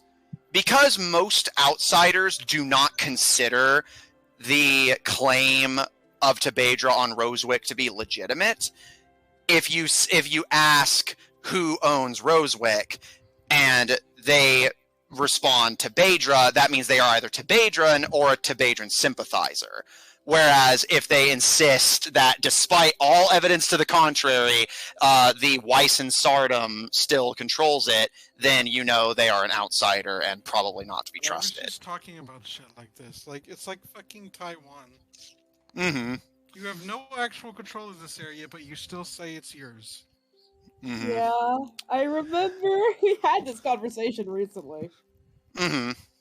But yeah, so yeah, either Thieves' Cant, or if you're not confident that Thieves' Cant on its own is safe enough to rely on, then see what their opinion is on Tebadron's claim, and if they agree with it, if they're not Tebadron, then they at least sympathize with them. Sympathize with them. In this close to them, they've probably been there. Yeah. And I will say, Zephyr, are you planning to just start filling up containers with alcohol and selling it? I mean, first see what's like the market's like. You know, he'll go. He's not gonna feed the thirsty just yet. He's not gonna. Yeah, he has to gauge if it's profitable. No. Well, yeah. Look, he doesn't want to waste his time on this if he's not worth it, you know. But, Invalid. All right. Yeah, he's just gonna go. I guess, like, probably. I assume a tavern would kind of. Certainly would be the best to go for. Yeah. Yeah. So he'll probably look for like a tavern, and he'll go from there. Okay. So, was the gun like this? Actually, yes, just a flintlock instead of like that. Instead of a iron pistol. Yeah, but yeah, that kind of size, yeah. All right, so since the group is all kind of running their own errands, I'll say Caleb is off doing his own thing. Tuco and Caro, since the two of you are just kind of exploring the city kind of vaguely, I'll say the two of you are together. You're back at camp. Lucien, you're heading to the library, and Zephyr, you're heading to the bar. So I'm just going to kind of round robin through everybody. So just so we can keep track of where everyone is. Going down the line, Zephyr. It doesn't take you long. You're able to make your way to one of the many taverns around here. Although, again, given the scarcity of alcohol, tavern is essentially more, think of it as like how, you know, those restaurants that'll serve like barbecue chicken wings and also alcohol, but people treat them like bars, places like Buffalo Wild Wings. It kind of is more like that vibe than just a bar. I want that now. Buffalo Wild Wings, so good. Got them quiz games. Zephyr, as you head inside a bar, you see that, again, most of it is taken up by more of a restaurant, but you can see that there is a sommelier working at the counter, and kind of seeing you come in, they give you a nod and gesture for you to approach, and greetings, sir. How may I serve you today? Well, I don't believe I need anything here. I was thinking kind of the opposite. Oh. I may have some goods that... It has been quite a while since we've gotten deliveries from the capital. What stock do you happen to be carrying? Well, that would depend on your taste, or at least, I guess, your customer's taste. But I have an option of two. I guess, would you prefer wine or beer? At this, you see his eyes almost begin to gleam, and he gives a wide smile, and why don't we discuss this in the back? My man is thirsty. He takes you into a back room of the tavern, kind of waving down one of the staff, a kind of elderly-looking woman, and just kind of briefly instructing her to basically monitor the restaurant in his absence. And he takes you into the back room, and as he shuts and locks the door behind you, you see that the walls are lined with weapons. Crossbows, bows, muskets, pistols, spears, javelins, swords. And as he kind of catches you glancing at them, he gives a smile. I find it quite useful to run a side hustle. Now, when you say you can offer beer and wine, how much are you carrying? More or less, it's an or situation. I don't really have it's kind of a pick and choose sort of deal. I don't have a whole lot of, let's see, but in terms of quantity, I could provide more beer than wine, about 4 times the amount. Well, while the wine would certainly sell better, having quantity in this town is quality in and of itself. What would you request in exchange for a keg of whatever beer you're carrying?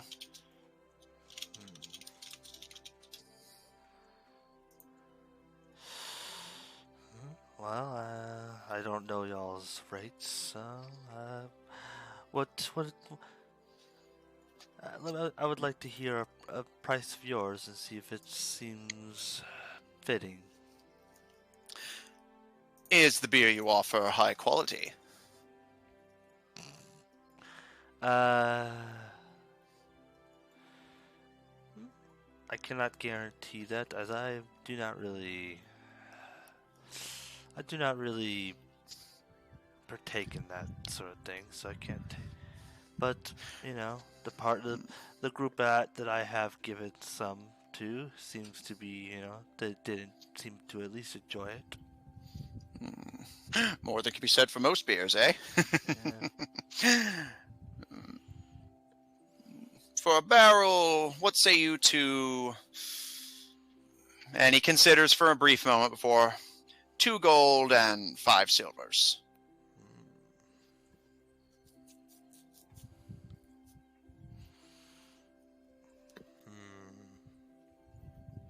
And out of curiosity, how much are you paying for, or how much would the, customers pay for this? Would you consider it fair play to say it's a trade secret? And he gives you a wink. It's a trade secret, but then yet, so if I go out there and buy some beer from you,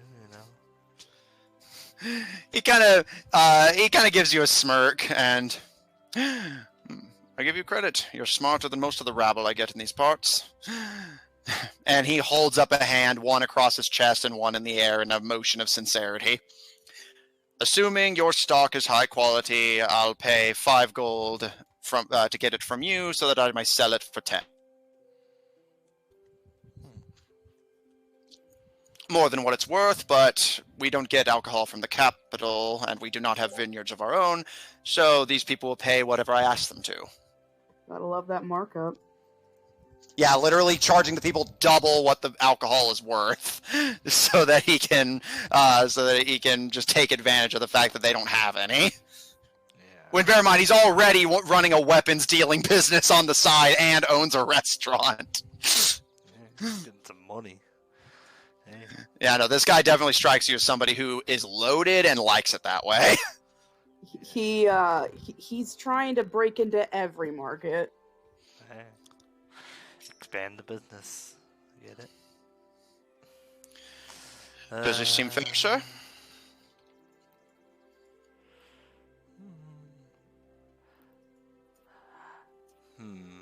Well, so you want the quantity? I can promise you. I could try to produce as much as I can. And is there any? Do you have any empty kegs at my task? Plenty. I'll have to find one that hasn't been repurposed.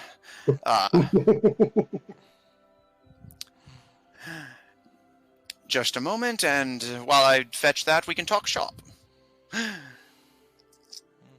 You have a name, sir?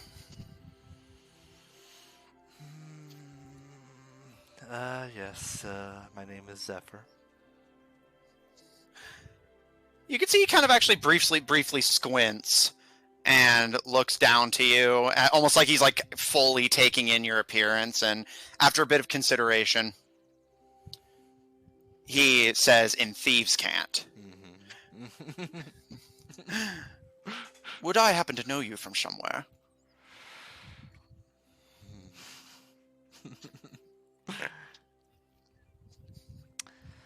I guess he'll say back at thieves' cant.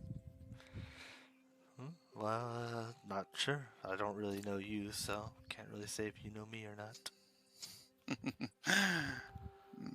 Must just be my imagination. And he turns and starts fetching kegs for you to fill up with beer.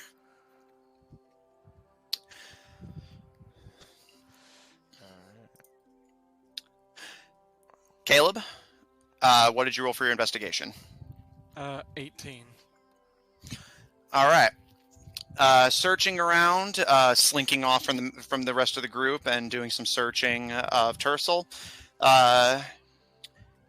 Given that Tevaders do not have a uniform appearance, you're pretty much exclusively relying on vocal cues, but it doesn't take you too long. I will say, just for my own reference, are you going to use the Thieves' Cant method or the Who Owns Rosewick method? I think he might try the Thieves' Cant method to maybe like as an initial test, and then maybe the other one to try and confirm exactly. Okay. As you go, you meet quite a few people who speak Thieves' Cant, and even a few who confirm your suspicion, but one in particular who seems to be at least in the ballpark of... It seems to be more in a talking mood, as many people get a little suspicious, in a way, whenever you start stretching for it. If they're from Tavader, wouldn't they also recognize Caleb? Not necessarily on sight. Even the guy running the bar didn't recognize Zephyr until he heard his name, and even then, whenever Zephyr said, "Nope, not me," it's just, "Oh, must have just been my imagination." Remember, most of these people, you can be a member of a country and never see your ruler, especially in this time period. I mean, fair, but I also figure because Caleb was originally not part of the... But you still lived in Rosewick. This guy either lives out here or could have been from another Tavaden city. Fair enough. But you pass by a man who's just kind of crouching outside his house, sipping from a small keg. Whatever it's filled with, you're not sure. It could be alcohol, and he just has money to burn, although judging from... I guess what he could be doing is he's asking that question in Thieves' Cant. Alright. That would basically serve both functions of, do they understand Thieves' Cant, and how do they respond to that question? And as you pass by, a kind of slovenly looking man with a knit wool hat, socks and no shoes, a keg in one hand that appears to be metal and very used, and you imagine that cannot be good for his health, fingerless gloves and a long green cloak. As you pass him by, he kind of takes a sip and watches you go, kind of grumbling to himself, but as you look to him and in Thieves' Cant ask who owns Rosewick, he kind of smirks and gives a... and responding to you in Thieves' Cant, he says, "The Weiss and Sodom." And you're initially about to keep going until you hear him belt out loudly behind you in Thieves' Cant, "Whenever they decide to come back for it!"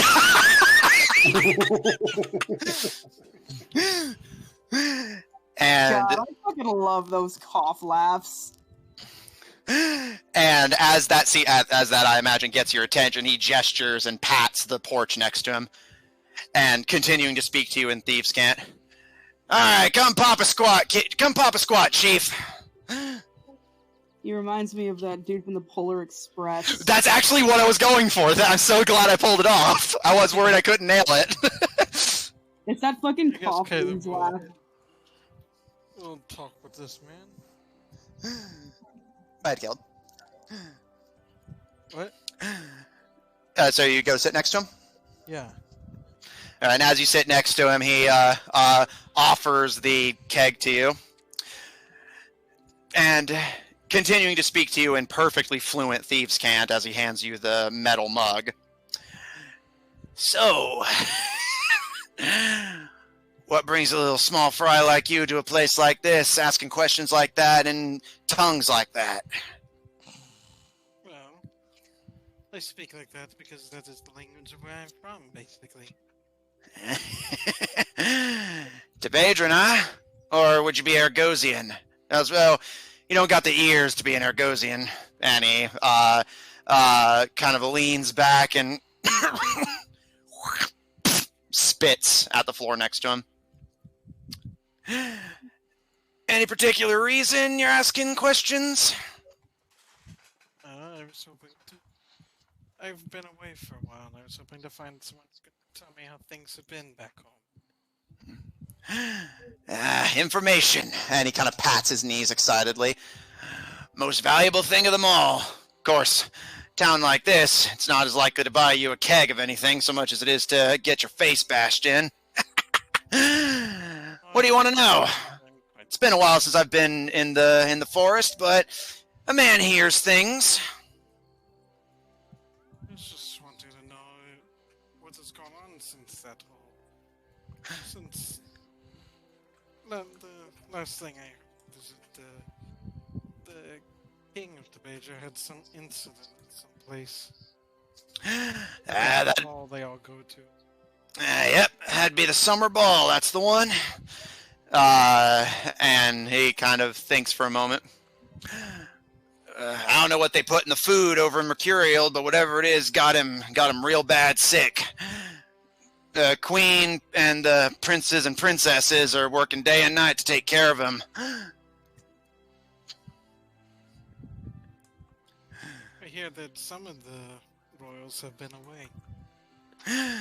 Yep, 2 of his sons. Apparently, they split and last seen up north in Capacitus. Guess they moved on to sandier pastures. You know what they say, the snow's always more yellow on the other side of the hill. Yes. And I also hear there's someone new. Yep. That'd be the new princess. She's a real doll.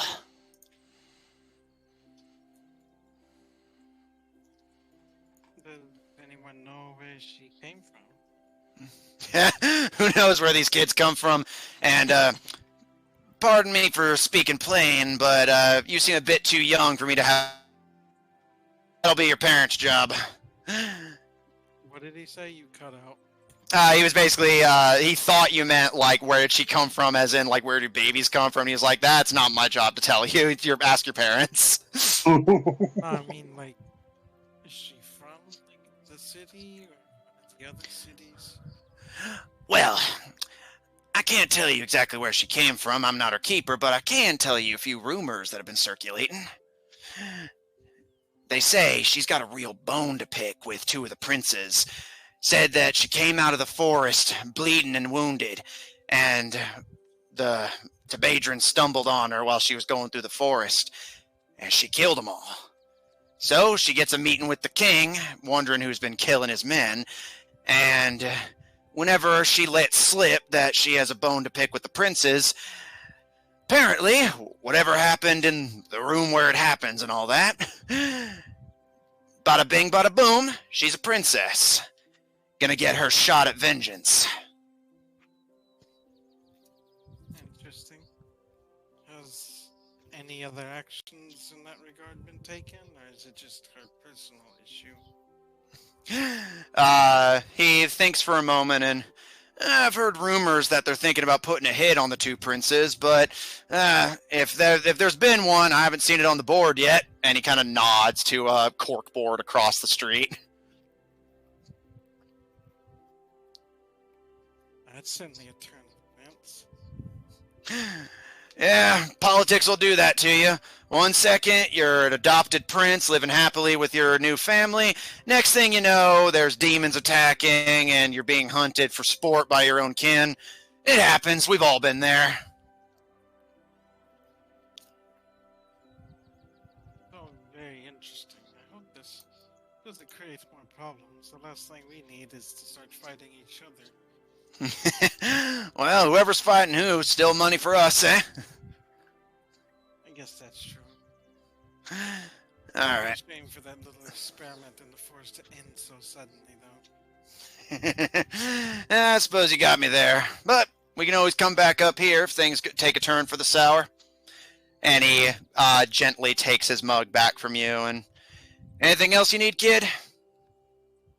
I think that answers my questions quite well. Sounds like things will be quite interesting whenever I get back home.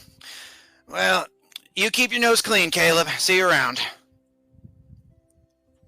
Well, I guess that answers another question I had. He gives you a wink and just starts swigging from the mug. Also, would it be correct to assume that the missing princes are the ones she has issue with? Why, they'd be the very same. They tend to where they go, or at any rate. Cut out again. Yeah, sorry, my internet flickers periodically. He kind of gives a nod, and Yep, they stick out like a sore thumb wherever they go, or at any rate, 2 tiny thumbs.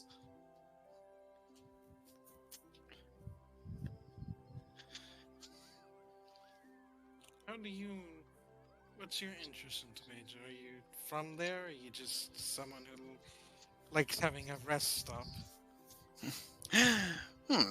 Anything wrong with it being a little bit of both? Oh, no problem with that. Makes it the most interesting place, don't you think? All these different types running around. Yeah, that much is true, Caleb. That much is true. And he, again, takes a swig from his mug. I guess I better continue on my way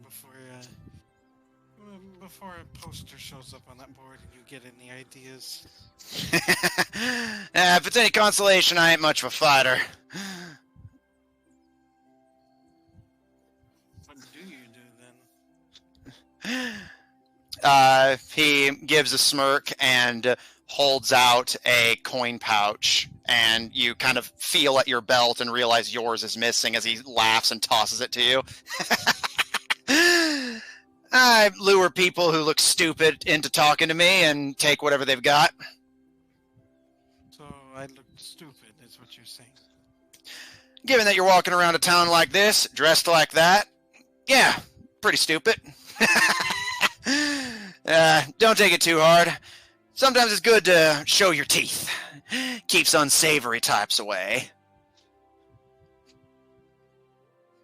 Yeah, it sounds like I'm going to have an interesting time.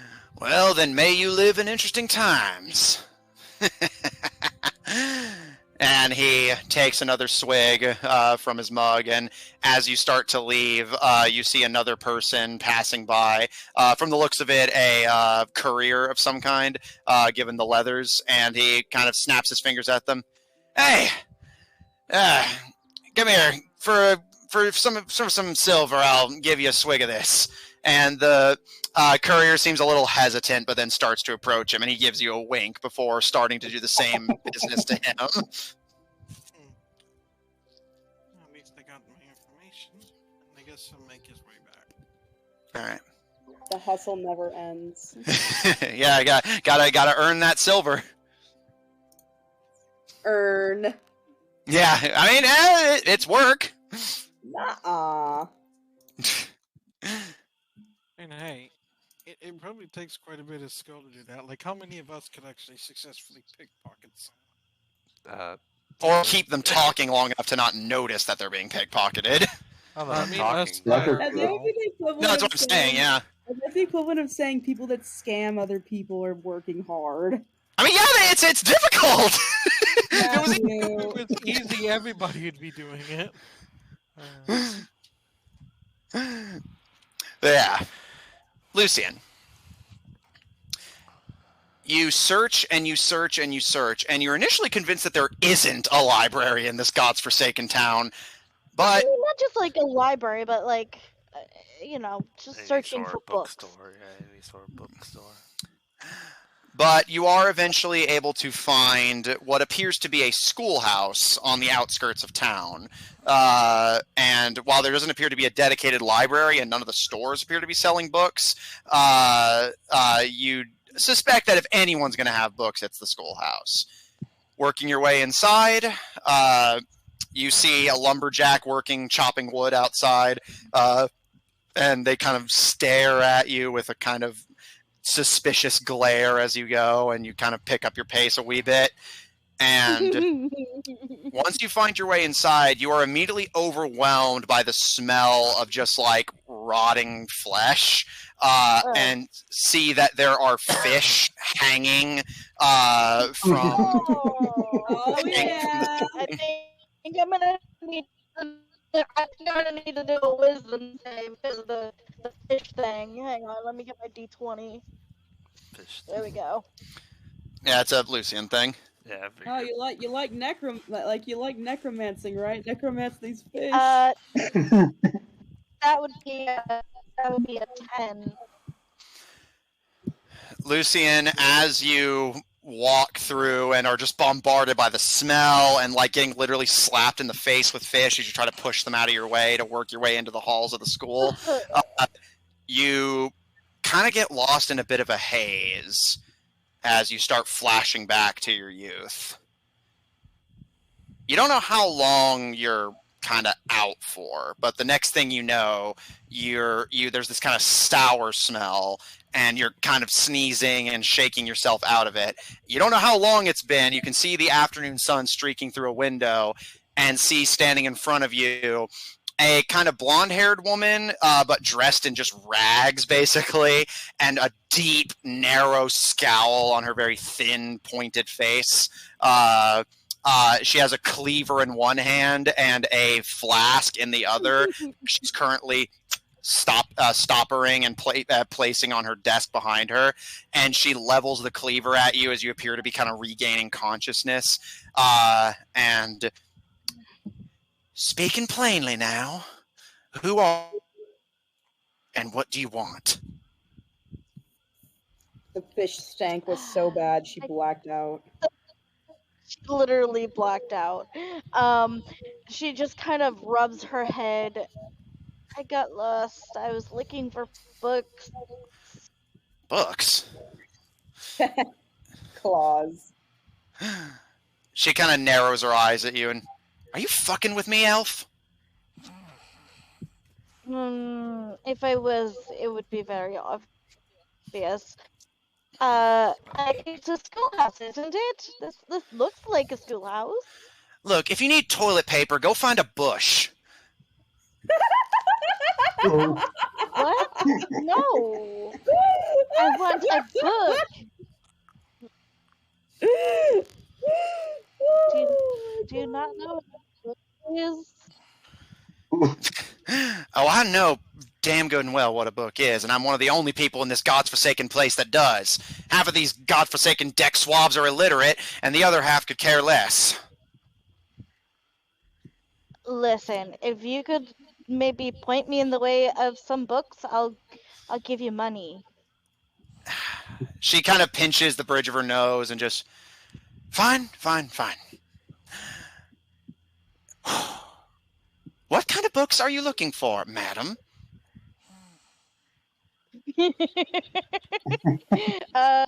She kind of shuffles and she's rubbing her head where she probably hit it. It's gonna sound really stupid. Well, a bit late for that. No sense turning back now. Do you do you have any romance novels? Yeah, I've got a few. How smutty you want? What's smut?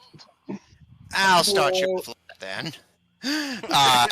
And she opens a cabinet, which you can see is filled with books, but also with like jars of various liquids, one of which you really, really hope isn't what you think it is. A few organs and things of that nature. Ooh. But she eventually settles on a book and kind of reviewing it for a second, kind of flipping through the pages thoughtfully. She nods, slams it shut, and then just tosses it on the desk in front of you. You keeping this or renting? No, wait, never mind. 2 gold. All right, I will give her 4 gold. 2 gold for her trouble. She looks down at the coins and kind of counts them, and then levels her cleaver at you again and just, if this is how you plan to lure me into some kind of gang.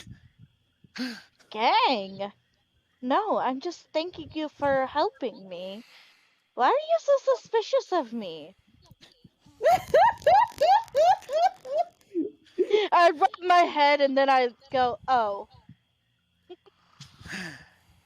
She, again, seems suspicious, but nods to the door behind you. Well, if you can avoid getting lost again and don't need me holding your hand, you got what you came for. Off with you. Yep.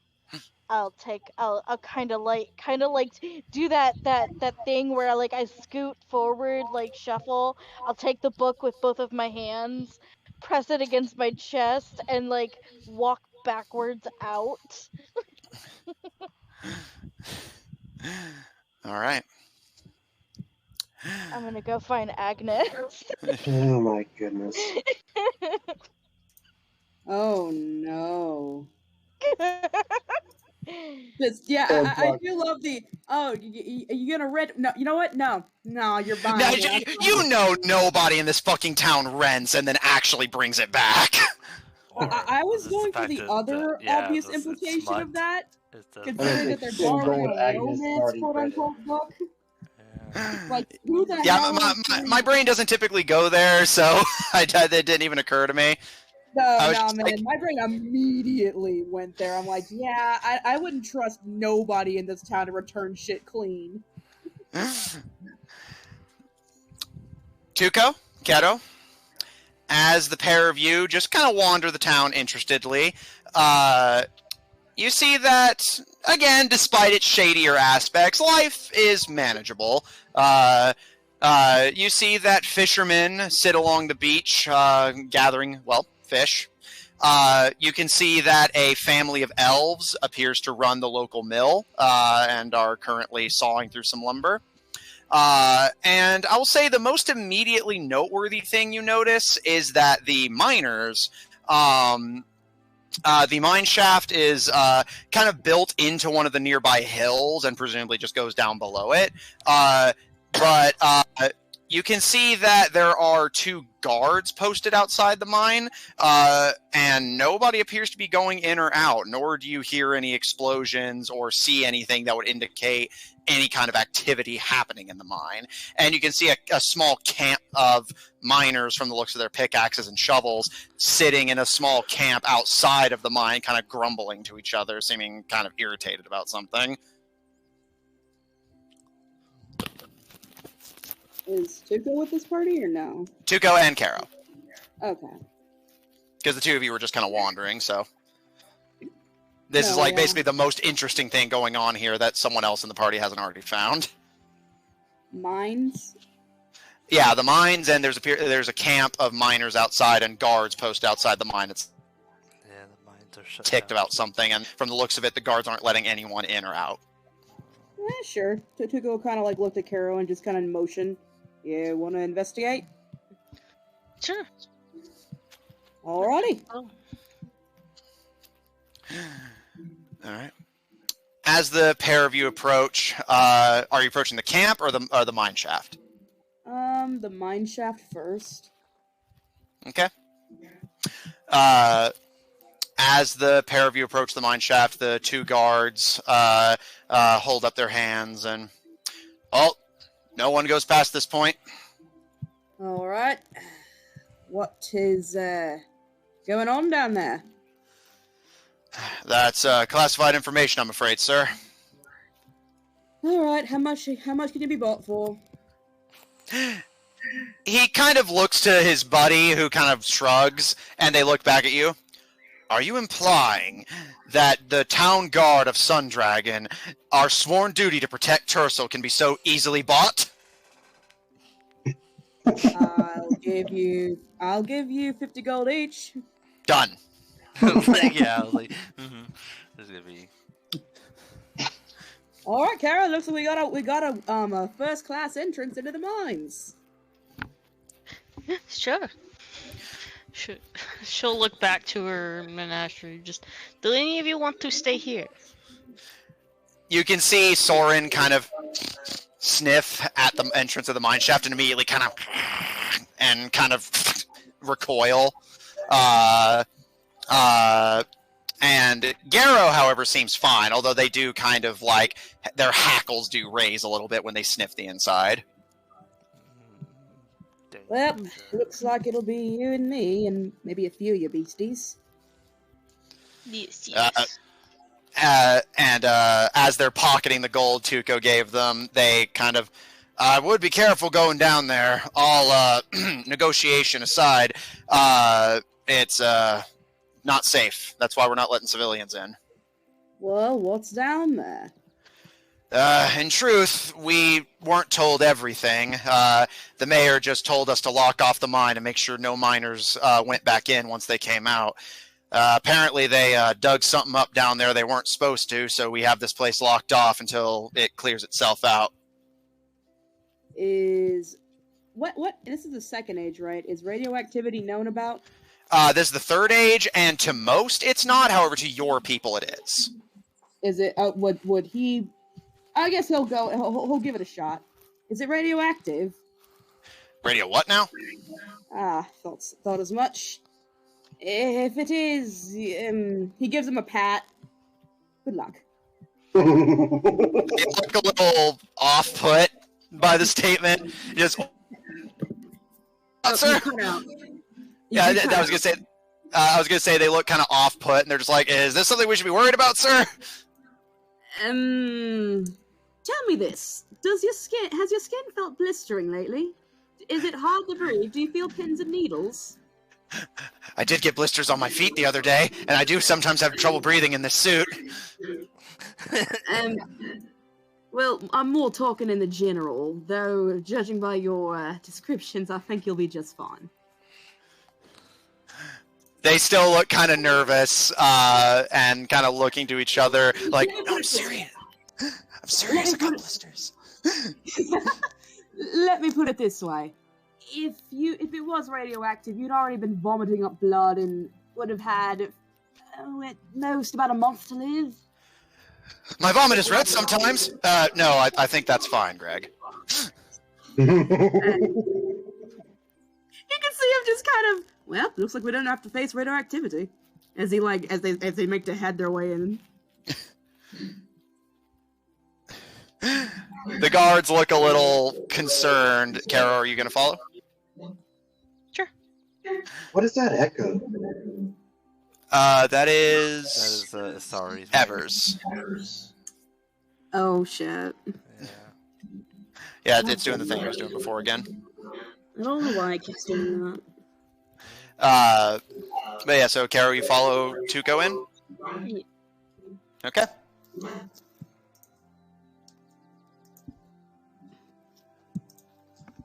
Alright. Garrow keeps pace with you, Caro, and of course you always have your faithful spider companion in your pocket. Soren and the pack, however, do not seem interested in going down there. The Suchomimus follows behind you, and the guard, who was addressed as Greg, kind of hesitates for a moment, and then elbows his buddy. Stay here, watch the beasties, and make sure nobody goes in. Hey, wait up, you two! And Greg is actually going to join you on this little excursion. Oh, the hypochondriac joins. Yeah. It's my job to keep the civilians safe, bribe or not. And he lights a torch. And it all explodes in death. Yeah. All right. Whatever the disturbance was, it's further down the tunnels. This way. Is it alive? We don't know. Like I said, the mayor didn't tell us a whole lot, just told us to make sure nobody went down there. Well, then you are very brave.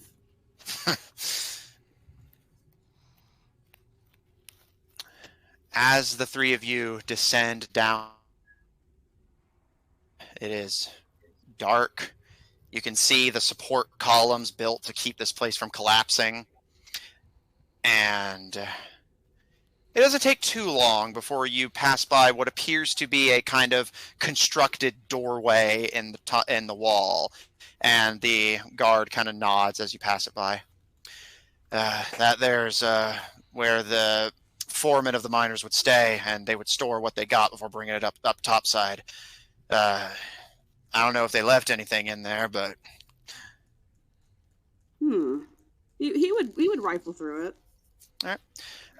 Tuco, as you approach and you give a push, make me a strength check.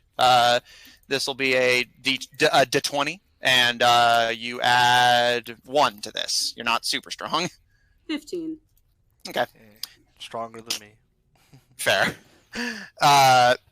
Caro, you watch as Tuco gives a push on the door and manages to get it to shift open. Mostly the trick is getting it to move from where it had settled, but once Tuco gives it a firm push, it gives way.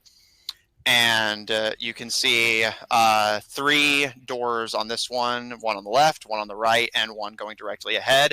The captain of the guard kind of leaning over your side, Tuco, and Caro, as you kind of peek in, kind of gestures with his torch at the different doors. To the left, he gestures, and that's storage, if I remember correctly. Over here, and he gestures to the right, is the bedrooms, and down that way leads down another tunnel. Apparently they found some kind of vein that way, and we're digging that way. Ooh, tunnels. I sure do love those. As he starts moving about. All right, so are you just kind of rifling for anything valuable, or do you have a specific valuable, idea? Useful, literally anything. All right. While this is happening, Carol, what are you doing?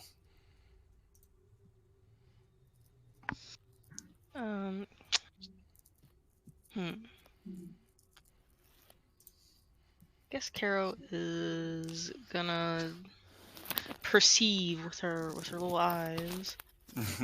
You're gonna perceive. Yeah, with the little eyes. All right. Roll perception. I gotta find it. Yeah, do what you gotta do.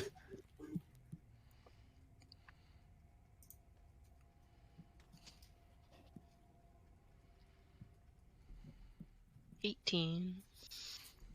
Okay. Looking around as Tuco starts opening up doors and checking what's behind them and salvaging anything useful, you see that in the storage room, Tuco finds kind of like just kind of a smorgasbord of like various knickknacks, which does surprise you. Sorry. Given that this is a mine shaft, it seems like they didn't just find ores, they found treasure of some kind.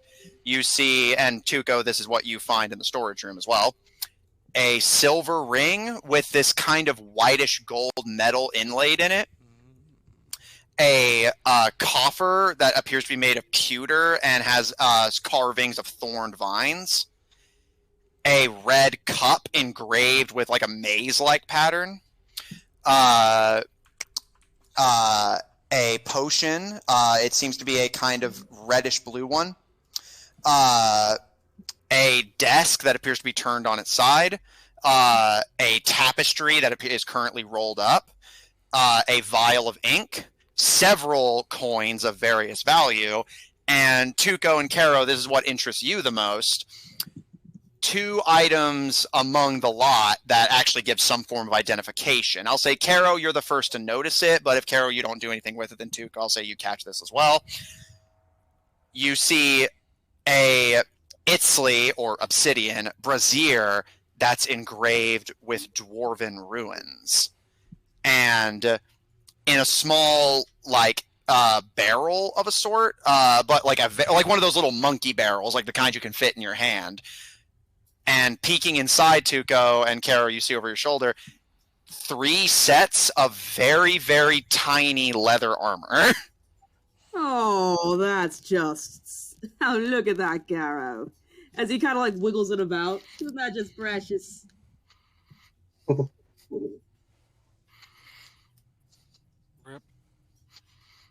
I presume her silence is awe. As well as that, Tuco, you find that there are various coins, not ores, coins. And quickly giving a count of all of them, you find 400 copper, 9,000 silver, 2,500 gold, and 90 platinum. Well, don't mind if I do. So wait, how much is that again? I'll go over all of it again. I'll add it to your inventory so that you can have it on hand. But as you start, as you don't mind if I do, and start scooping everything up, the guard kind of, hey now, that stuff's the property of Tercel. We dug that up fair and square. He kind of looks back to him and then just kind of like makes a motion of split. Done. And he immediately starts scooping up some of it.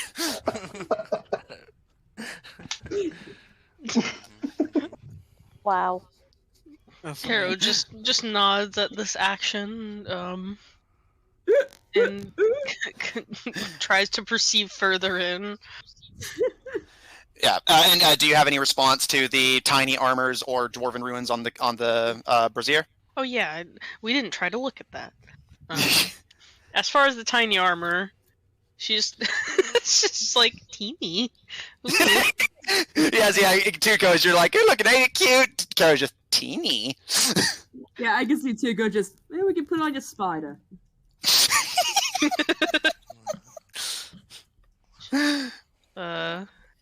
She'll lean down to look at the runes and just. Do you know how to read Dwarvish? Does he?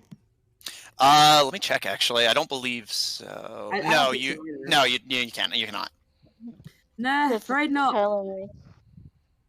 What about you? She'll point at the guard. Don't look at me. We don't get dwarves around these parts. I think I've never even seen one up here. Most of them live further east in the mountains. Yeah, makes sense. Is it lit? Is it Does it have fire in it right now? The brazier, no. Carol will light it, I guess. Caro, I'm assuming you have like a tinderbox and stuff. Yes. Okay. Caro, as Tuco is splitting the coinage with the guard, I'll say out of curiosity, Tuco, what split do you want to negotiate with him? I forget what was even the thing. Going over it again really quick. 400 copper, 9,000 silver, 2,500 gold, and 90 platinum. Well, he can have all of the copper and all of these. And I forget what was the next one up. It goes copper, silver, gold, platinum. Yeah, he can have all the copper and the silver. He kind of scowls a little bit at you, but whenever he sees just how much silver there is, and bear in mind, the average person doesn't need gold. Silver is plenty. He kind of considers for a second, then, you know what, I'll take it, and starts scooping up the copper and silver. As Tuco, you just start happily snatching up platinum and gold coins. How much is platinum even worth? A single platinum is worth 10 gold. So you have So 9,000. is rich. Yeah, you basically just got at least decently wealthy instantly. How much was it? 90 platinum and 2,500 gold. So 900. I have 900 gold on top of. So you have almost 4,000 gold. Yeah. Yeah, you should have like. As you kind of curious. It was 2,500 gold plus 90 platinum, right? Yeah. So they'd have 3,400 gold. Mm-hmm. And Caro, as they're just greedily snatching up everything, you kind of look over the obsidian brazier with interest and eventually pull out a tinderbox. And Tuco, as you're like looking over the platinum eagerly, it's different than the currency your people use, but you at least are vaguely under the familiarity that this stuff is valuable.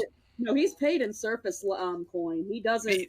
Okay, you're familiar enough with surface currency to go for the good stuff, and yeah, true. So you're familiar enough with surface currency to go for the good stuff and start collecting the valuables. And you see out of the corner of your eye, Caro. Now, I will say, Caro, I was going to give you one other thing with your perception that you rolled earlier, so I'm going to go ahead and say that, and then tell me if that changes what you do. Out of further down the tunnel that you guys had left to come into this room, as you kind of peek out in curiosity as the guard and Tuco are scooping everything up and you have the brazier in hand, you can see further down the tunnel a distant flickering light, almost like fire. Oh no. And narrow her eyes. You see something over there, Caro? As he walks back, just still like you can hear King, king, king. Yeah. You see something, Caro? What do you see? There is a light down there. Oh, look at that! He kind of squints, and could he roll, could he, from where he's at, can he, listen or hear for anything, or look? Roll perception. D20 plus 4. Okay. 15 plus 4, what's 19? Alright. Kind of keeping your ears peeled. It takes you a bit of concentration, but you are able to hear the distant sounds of what sound like roaring flames. Ah, I see. Caro, there's flames down there. Your little frog girl. Is that a problem for you? I don't like fire, but that'll be okay. Alright. I don't want to be set on fire, but I don't think anyone wants to. Yeah, I know. Seconded. So, Caro, that was the only other thing I had to add. Do you light the brazier? Sure. Let's see if they'll come to us if there's somebody down there. Caro, as Tuco returns to their salvaging, Tuco, you kind of watch out of the corner of your beady little rat eyes as Caro kind of sats down almost with that kind of fun, childish way, breaks out their tinderbox, and with a manages to strike a fire and lights the brazier. Are you sure you want to do that? Caro? Yes. Oh, yeah, alright. You know what? Sure. Good enough. I'm still close enough to the exit, I can run for it. Good enough for me. And Caro, as soon as you light the brazier and Tuco seems content that they'll just run if there's trouble, you watch as the runes lining the brazier begin to glow. Oh shit. Caro, what did you find? And the mine begins to rumble. Caro, it has come to my attention that we should probably get the fuck out. What the fuck did they find down here? I wonder if it's an Ichor beast. A what now? Monster. Oh, God. A monster that, if its blood gets on you, it infects you, turns you into one of it, and then if you get killed when you're in one of it, you get turned into even more of it. Oh, gods. We should get out of here. Yeah. Let's go. Okay. As the three of you run out of the room, Tuco, you and the guard just shoving all the valuables into your pockets and bags. You round the corner and start booking it for the mine entrance. And Caro looking over your shoulder, and Tuco, you can see this as well. Garrow starts to growl. I don't know if tigers roar, but just basically making threatening sounds. No, they do. And you both can see in the darkness moving shapes along the walls. And Tuco, you see it a split second before Caro does, but both of you are able to take it in as leaping over the rocks and stone of the mine.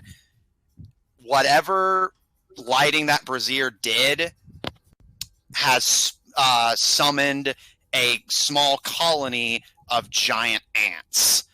An ant the size of a pony leaps over the stone and gives a and starts to scuttle its way down the tunnel further towards you.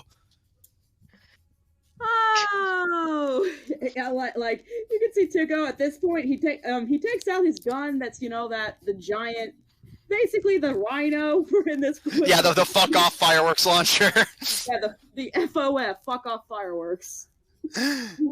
And he just. I could see him waiting to make sure Caro and the other guard gets behind him. All right, everybody, get ready. And that is where we're going to. And that is where we're going to end. Oh, Yeah, that's where we're gonna. Oh, that's where we're going to end tonight's session. Sorry, I don't know what's been with my. I don't know what's been with my internet today. I also And love that it. is where we're going to end. I desperately want Kara to immediately heel turn and just, that's dinner! Tuco, cook it for me! Yeah, I mean, Tico would. Oh, shit, all right. Yeah, shit, I can't complain with about a free meal. She pulls Eat out a less. fork and the knife. Yeah, no, they just come back, and it's like, everybody else is like, oh, what were you doing? Oh, I just talked to somebody. Oh, what were you doing? Oh, I, got to know a bit more lore. What did you guys do? We shot giant fuck-off ants. And I'm rich. Yeah. Oh, we fought some giant ants. I got rich. Caro's got meal. Yeah, chewing on a leg. All right, let's see. Everybody was happy. Let's see if I can get through the outro without my internet betraying me once again. I do apologize for that. I don't know what's been wrong with it lately. If I can find the right gosh dang document. There we go.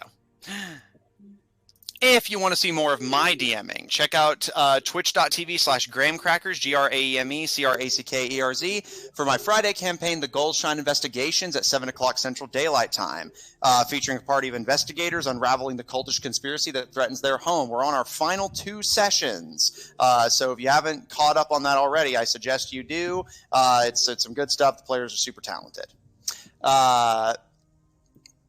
If you want to see more of these fuckwits, if you want to see more of these awesome players, fucking leave if that's how you're gonna be. but yeah, if you want to see more of these amazing players, check out our website at officiald5hub.info. Resurrected from the grave like a filthy necromancer who cannot find a book. Check out our link in chat to join our official D5 Discord server if you want to hang out with us directly, and support our episodes posted on Apple Podcasts, Pandora, Google Podcasts, the iHeart Podcast Network, wherever you happen to get them from. For our audio listeners, catch us live on Tuesdays at 7 o'clock Central Daylight Time on twitch.tv/Odd Tornado Productions and the Odd Tornado Productions YouTube channel if you want to catch up on what you missed. Check out Odd Tornado Productions Official on Tumblr to find links to our other works, including our Human Rogues Twitch channel at twitch.tv/Killer5. That is 5 with a PH. If you enjoy what we do, please support us on Patreon. That link's about to be posted as well. On Ko-fi at kofi.com/oddtornadoproductions. And follow us on Twitter at twitter.com/tornadoodd. The TNO are, in fact, capitalized. And if you want to see more of this party, plus or minus a few, tune in Mondays at 7 o'clock Central Daylight Time for our Monday game, Under Locks and Keys, featuring a party of globe-trotting treasure hunters trying to assemble... Trying to assemble? Yeah. You got cut out again. Trying to assemble the artifacts of the gods. Thanks everybody at the table so much for playing. Thanks everyone at home so much for watching, and we'll see you all next week.